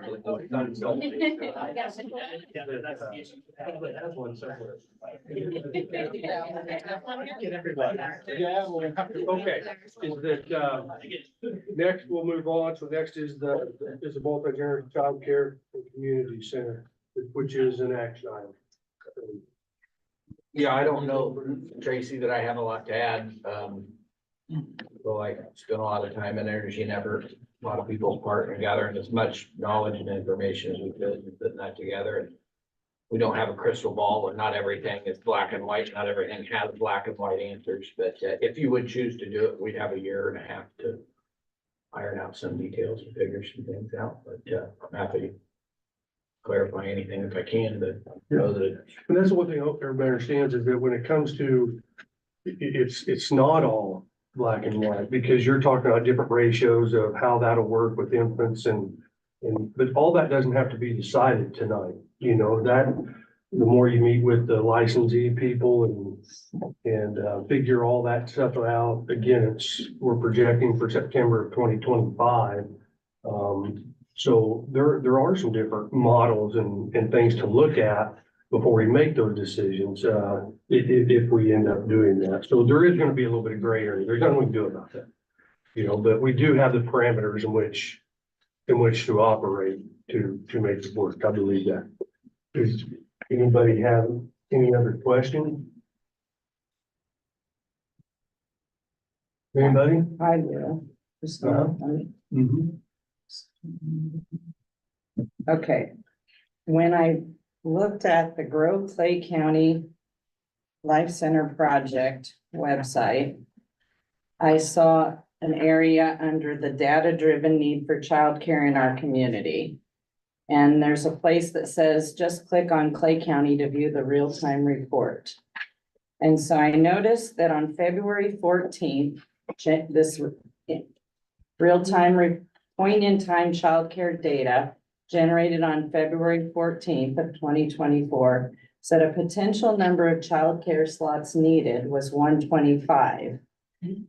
And on that same day, on the Grove Clay County website, dated February 14th, it says, it looks like it might have pulled the top part of this childcare aware, and it says potential number of childcare slots needed 152. That was pulled in 2023. Okay, That was a data snapshot we used to apply for all the grants. okay, So that was done in early 2023. okay. But I pulled the real-time report that day to post it to show you that it changes from day to day, depending on your providers, depending on how many kids live in the county, how many young kids are under, how many births they have. I mean, there's a lot of data that goes into that. I pulled the real-time report on the 14th that day to post it to show you the real-time data. That was another report that we got because people were questioning where we got the data from before then. That's where we originally got the data from, was that report on that day. Okay, so when it says potential number, is that actual children that need childcare? Or that you could potentially need based on the census? Potential childcare Potential, slots, okay. yes. So then I looked at it again, I looked at it numerous times over the month, and I won't bore you with all those. But on March 15th, the potential number was 51. On March 16th, 51, and March 18th, today, 51. And if So- you look at the number of children, they've reduced them by a lot. So I was gonna call childcare aware. If you look at the number of children that we have, I think there might be a data error there on their part. Look at the number of children it says we have in Clay County, and it's reduced by 150. I know we didn't just have 150 kids move out of our county overnight. So if you, that's where the difference is coming in there. I noticed that too, the same thing. Look at the number of kids under 6 on each one of those. On the beginning one and the one after. On the very top, there's a number of Natalie, I kids. think is what you're saying is it's not your data. It's not mine, yeah, that comes from the state. Okay, so I see from February 14th, the total number of residents under 6 years is 549. And then generated today, total number of residents under 6 years, 581. I can ask childcare aware what the difference is, so that's a real-time data for our county. And it can change from day to day and month to month as we've seen that it has. Anybody else have any questions? Just, I'll say this, is one, I appreciate all the emails and, I mean, that's a great way to communicate. I know not everybody can do it that way, and I tried to return, a response, to everybody that sent me one. And, it took you time to do yours, and it took me time to do mine, but I just think that's a respectful way, and I want you to know, I really appreciated that, of sharing that information. A couple things I want to point out just through those emails is that, one is, this is not like the goose that laid the golden egg. It doesn't solve everything, okay? It is like nothing does, okay? Is that, and by that, I mean something, well, one of the points is like, so if the director who's working with the kids calls in sick, you can just put in another substitute. No, you can't. It has to be somebody that's certified to work with children. Not that there won't be backup people, but it just can't be any substitute teacher. There's a chance there could be disruptions, just like any childcare. That can happen. It's not gonna solve the input problem. It can help a little bit, but that's the hardest thing it got for me is that, the more infants you take, the less kids you can have. And by the ratios, and please tell me if I'm saying anything wrong, Brett, okay? Or Natalie. So that's what we're talking about, the different models. We have to be careful how many infants we have, because it could really, you're not doing a whole lot of spots for other things if you take too many infants. So, but that can all go in the modeling, and we got time to work all of that out. So, but the bottom line is, I don't think, the numbers, there's a need, okay? The ones, I guess, the emails that touch me the most were the grandparents that have to step up and fill in for childcare for their families. I'm talking about, like, my folks are in the 70s. I can't imagine, okay, is them having to do that. Everybody comes up in an emergency situation, but to have to do that a lot is, there's no question that we could help the situation there, on that. I think that we can help out the hiring and retention of staff. I think that's a legit deal. I really do. You know, how many will use it and all that, we're not gonna know. But the good thing about the unknown and the dollar figures and stuff like that is that we have the grant money to give us some time to work out those details. And to see if we can provide a model that is sustainable at a reasonable cost to the district, which would really be no cost as long as there's grant money there. Now, you know, when you look at the projections of it, I don't think there's any way it lasts 9-10 years. Okay, but it doesn't have to, you know, and necessarily is that it could be eaten up pretty quick, depending on how many use it and what that model is. But I do feel like, you know, we have the money there. This is my own opinion, is that we have the money there. We definitely have the need. We have an opportunity, I think, to stabilize some childcare just a little bit here in the county. And with that money there is that I have a hard time sending that back. So in other words, you're saying if the school district doesn't get involved, then the project's dead? Is that what No, you're saying? Is that that's what not you're what I'm saying. I'm saying, Jeff, is that we have that school district grant money, right? $175,000 that we would have to return. Oh, we got 2 empty rooms at the middle school we found out today that are non-used. So, I mean, there's other things, but right. for this project to be dead in the water because we don't participate, that means nobody else in this vicinity wants to take on the childcare portion of it. Right. And I don't know that's dead in the water. Well, that's what I mean, we won't be able to do it, or we'll have to downsize it. Right, right. If I the school think that's a district little doesn't bit of participate. a mixed message. There's still an opportunity, I think, for them to go down another path. However, you know, that's, I mean, hell, we're in the kid business. I mean, we really are. And I think that for us to have opportunity to do this without it truly, I think without costing us any money, again, with the grant money, I think we should try it. And, I will tell you this, though, there's 2 things with that. One is that any plan that would come up with that's finalized needs to come back to the board. So when you put together your models and projections, you know, Brad, when we get that needs to come back to the board rather than just say, here's how we're gonna do it. So this would not be a vote in my eyes, just, okay, we're in, just do it however which way you wanna do it. Does that make sense? As the planning goes, like, what's our plan for the ratios and all that type of stuff? I think that needs to all be shared with the board. Number 2 condition, and again, we can't put all these on there, but from my own standpoint is if I'm still on the board and the grant money runs out and it's not fiscally sustainable, I will make the motion to disband it. Because we're not going to be fiscally irresponsible to provide something like this.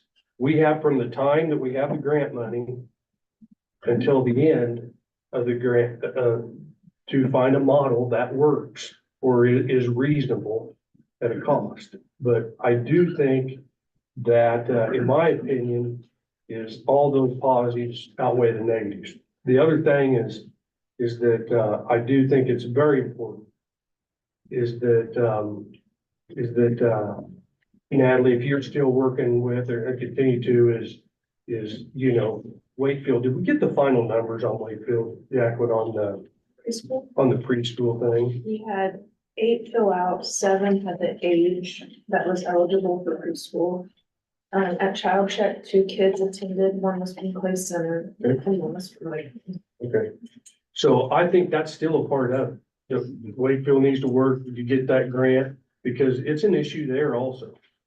And if we're gonna help with the problem here in Clay Center, we need to help with the issue in Wakefield. I strongly believe that. Now, the timing obviously may not work out the same, but that is something that we need to pursue, and I am all for.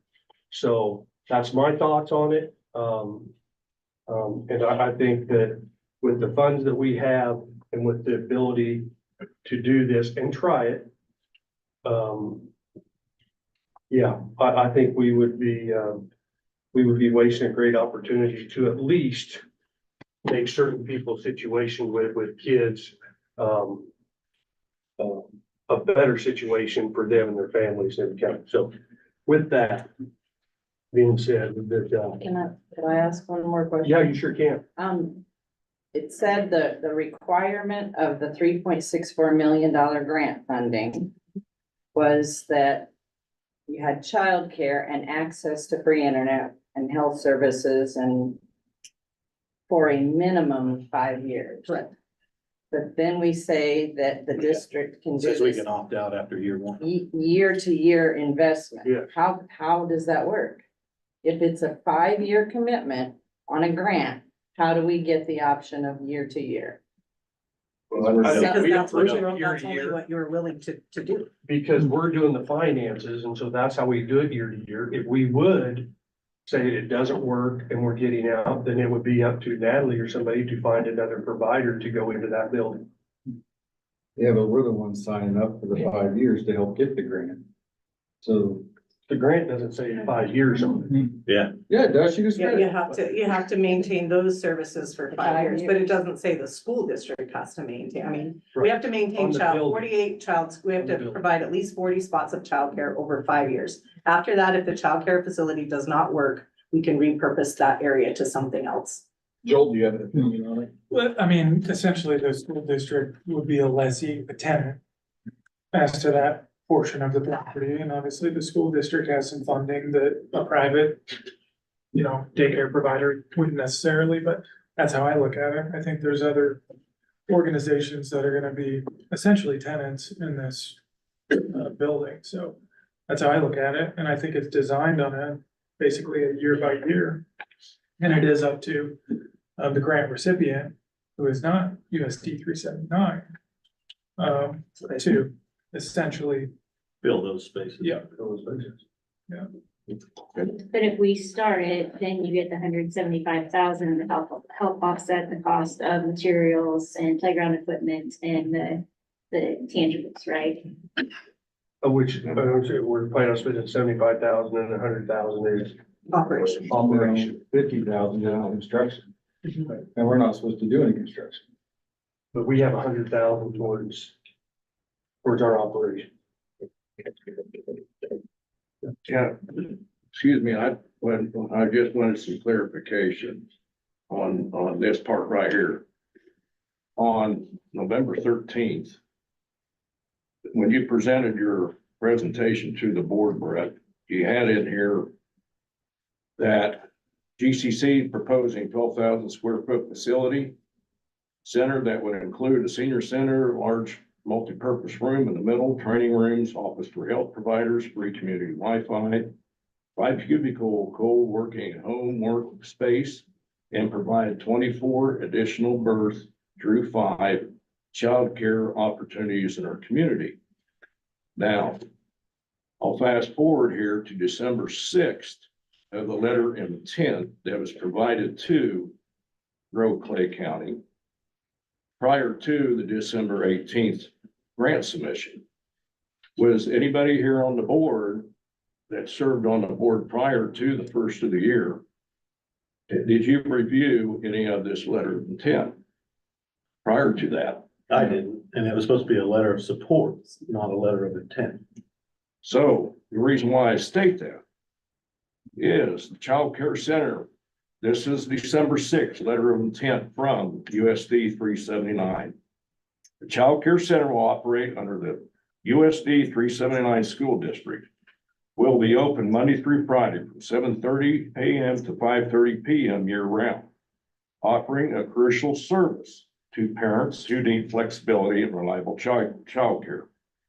The center plans to accommodate between 40 to 48 slots, dependent on infant ratios, to ensure a nurturing and supportive environment for youngest community members. Now, my question is that in good faith, did we submit a letter of intent to this grant that the board members were unaware of? It did not have time to review. We had a December 11th board meeting. The grant submission deadline was December 18th. Was there a reason why the board did not review this letter of intent? They didn't have to. We didn't have to. Well, we knew they were writing the letter. I didn't. Did you know what was in it? The first line says that enthusiastic support and commitment of USD 379 to operate a childcare center. We didn't vote on that in November.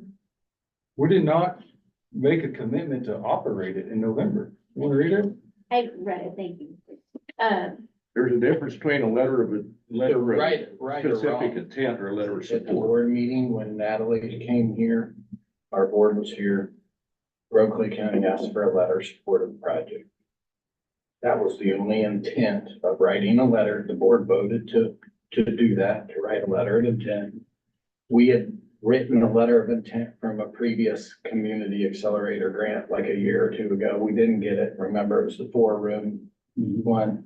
And right or wrong, that was simply the only intent, was a letter of intent in support based on, I believe it was a 6-1 board vote.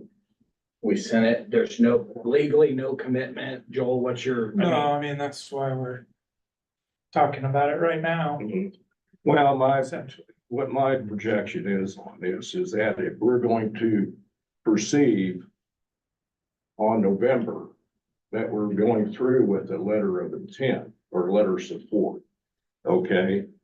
And I'm not if sure that what is you mean by fabricated in November, any other honestly. I way, don't know what you mean. that's what I'm getting at. My getting at is if this was presented to the board in this format, we submit this in December 6th, prior to the grant submission with additional numbers, additional promises that the board did not realize. I don't know what you mean. I got a Dave. problem. It's all I can say is it's a misprint of a date. I honestly don't know, and I don't know that I understand what you're getting at, to be quite honest. Well, what I'm getting at, Brad, is that it's here in writing.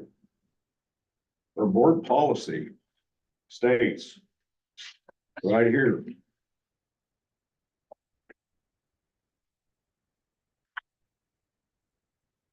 Joel, I'm sure I understand. Our board policy states right here. On, and let me get to the paper here, excuse me, just a minute.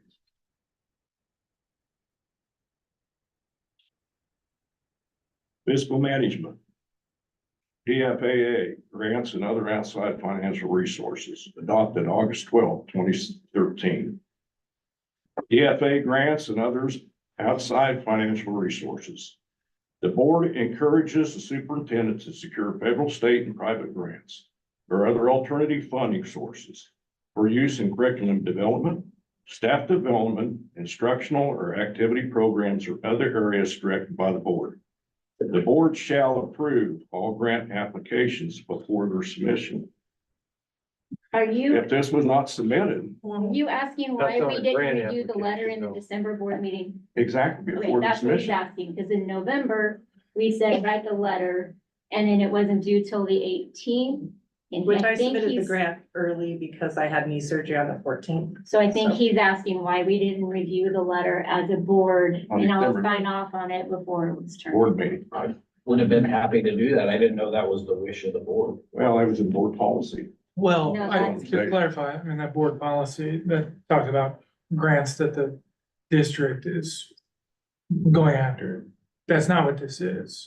Well, that ended Patterson Foundation Family Grant. Well, qualifies. additional, but essentially that was for I believe the $3.6 million Yeah, grant. the Patterson grant we'd already won on us with a separate application. Patterson grant was about early fall.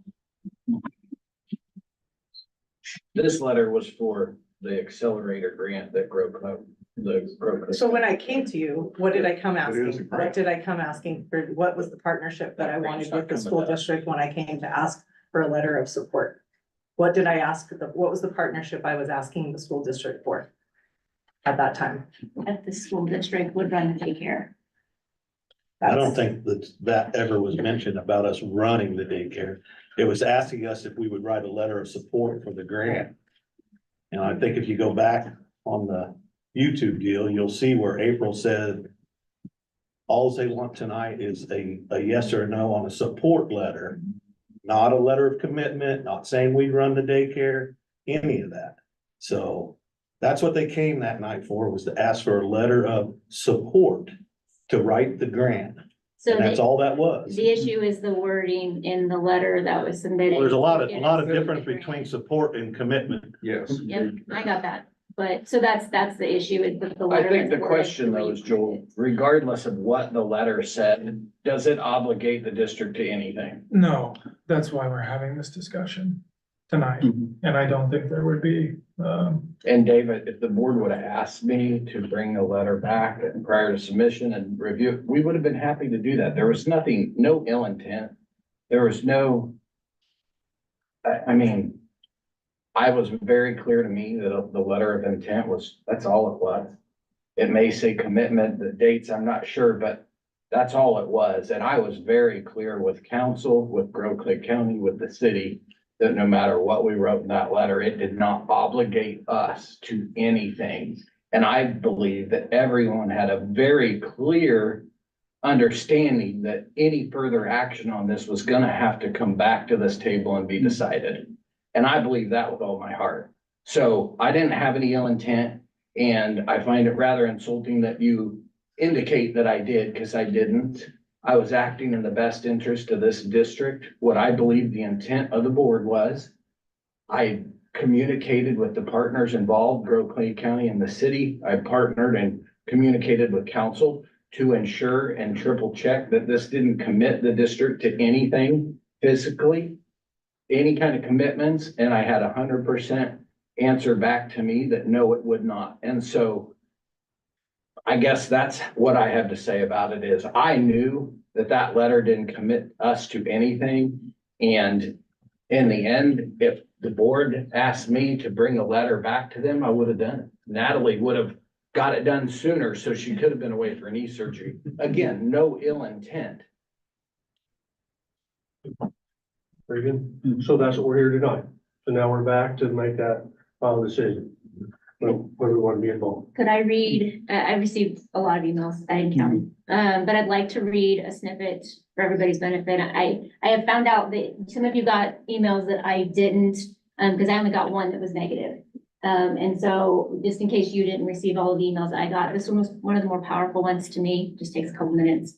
I have seen firsthand the struggles of watching our daughter and her husband try to navigate daycare for their almost 3-year-old and now their 3-month-old. I find myself wondering over and over what young parents do if they don't have family near that can work this out, as we've been able to do. Our daughter says she would have had to quit her job. In regards to the issue of support coming from the USD and not the city, I ask why not?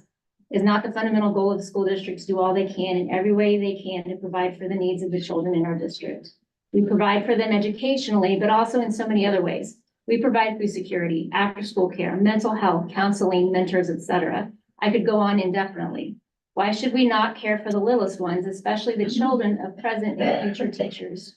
When we make life easier for the teachers, then they are prepared to do their jobs better, and that directly impacts all the children in our school. And that comes from a former educator in our school district and a grandmother who's watched her grandchildren for 2 years on and off because they can't find daycare. And it's just a pretty clear statement. Overwhelming opinion that I've received from constituents is in favor of the childcare center. The staff survey was overwhelmingly in favor of the childcare center. The city is responsible for the building, and the grant provides us financial security to pursue this without financial risk. I think it was a redesigned phrase that it's safe enough to try. So maybe that'd be a good thing for us to consider. We're asking our teachers to do things that it's safe enough to try in their classroom. So maybe we can do something that's safe enough to try for them. What do we have to lose? Anything else? So I make a motion that we do participate in the Place Care Multi-Generational Child Care Community Center in running the child care center. Second. A motion and a second. Any other discussion? All those in favor? All those opposed? Motion passed. 3 or 4. Thank you. Is that, Okay. I'm sorry. We got quite a few, if I may, just on meeting stuff. So we got quite a few things for next meeting, and capital outlay maybe it just depending on timeliness and things, we may hit that in April or May, so could be next or future. ESSER funds do have to be spent by September 2024, so we do need to start talking about that and how we're going to allocate those funds. And so probably next month, we need to kind of walk through that, especially for our new members who weren't here for prior approvals on ESSER funding and those budgets. Certified staff renewals are next month. And then the capacity recommendations, that's that open enrollment law that went into place a year or two ago. And we have to make some decisions on our capacities for those. And there's positives and negatives to consider on both of those. And then future things, obviously budget planning, classified renewals, and we do have to renew our first food service management contract for next year.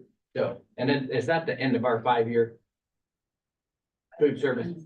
And No. next year, we have one more year under a 5-year, and then we will have to go back out to bid on that. So Will you, on that capacity thing, will you have to?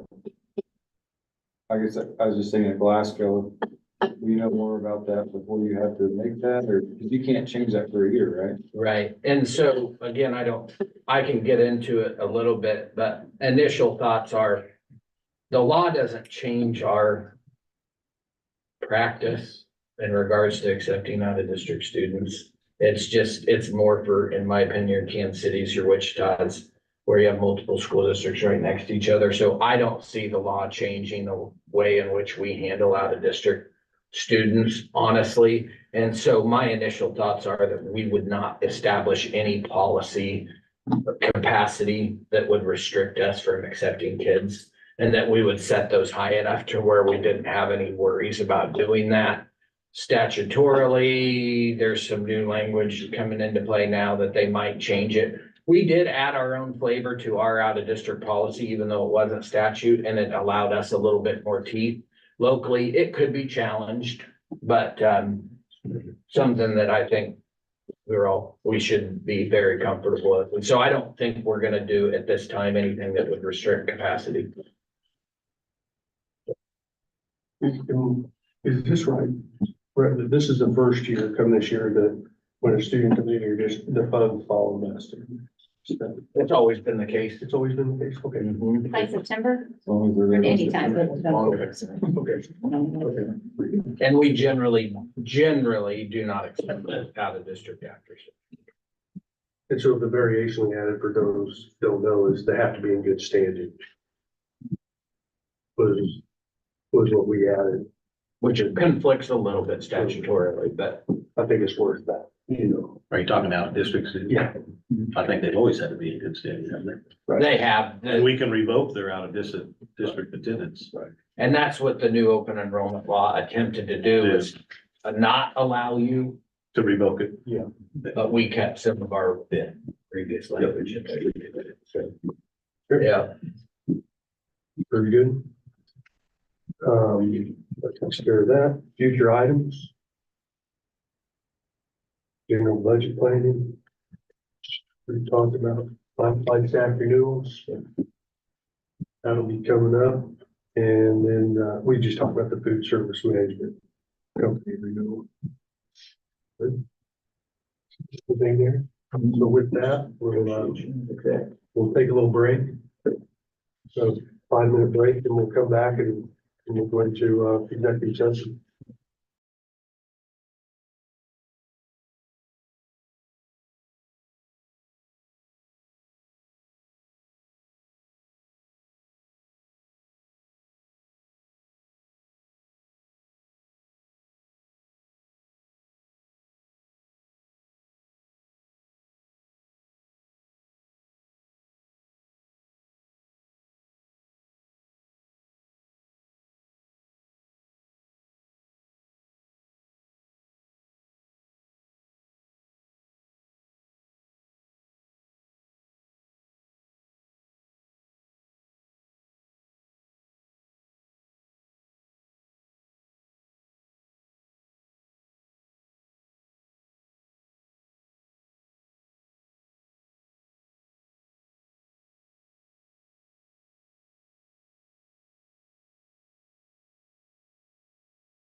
All right, back on break, so I move we go into executive session to discuss items included in the negotiations letter of the board and the teacher association notice letters pursuant to the negotiations exception under KOMA, and that the open meeting shall resume at 8:27 in the boardroom. The executive session will include the board, superintendent, and council.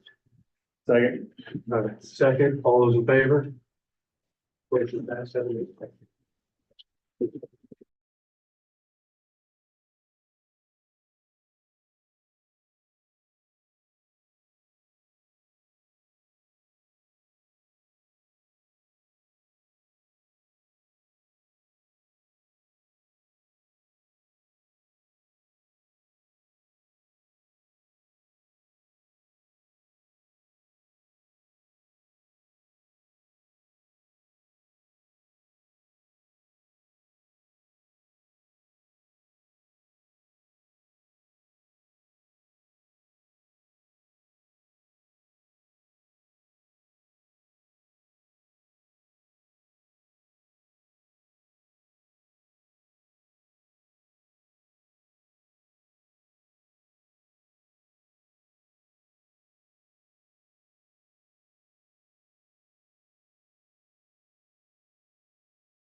Ready to go? Yep.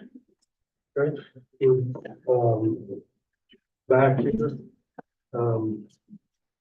For the executive, so now I move we go into executive session to discuss the private personnel matters pursuant to the non-elected personnel exception under KOMA, and that the open meeting shall resume at 8:48. Executive session should include the board, superintendent, council, and Anita. Marie. Second. Motion second. All those in favor? Right. Motion carries.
Okay, on the second.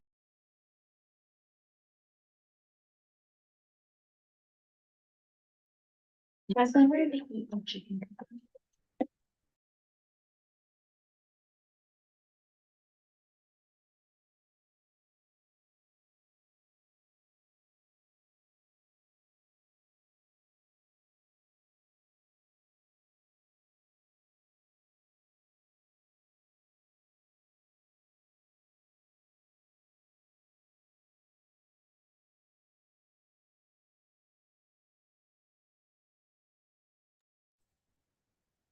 Okay, we'll resume the open meeting now. This time, next thing is approval of personnel. Move we approve the personnel as presented. Second. Motion is second. Any other discussion? All those in favor? Motion carries. No. Then we have the contract renewals, 2024-2025. I move to get final approval for contract renewals for the 24-25 school year for the employees listed. Motion Second. and a second. Any other discussion? All those in favor? Motion passes 7-0. And with that, so ready to make the motion to adjourn the meeting. So moved.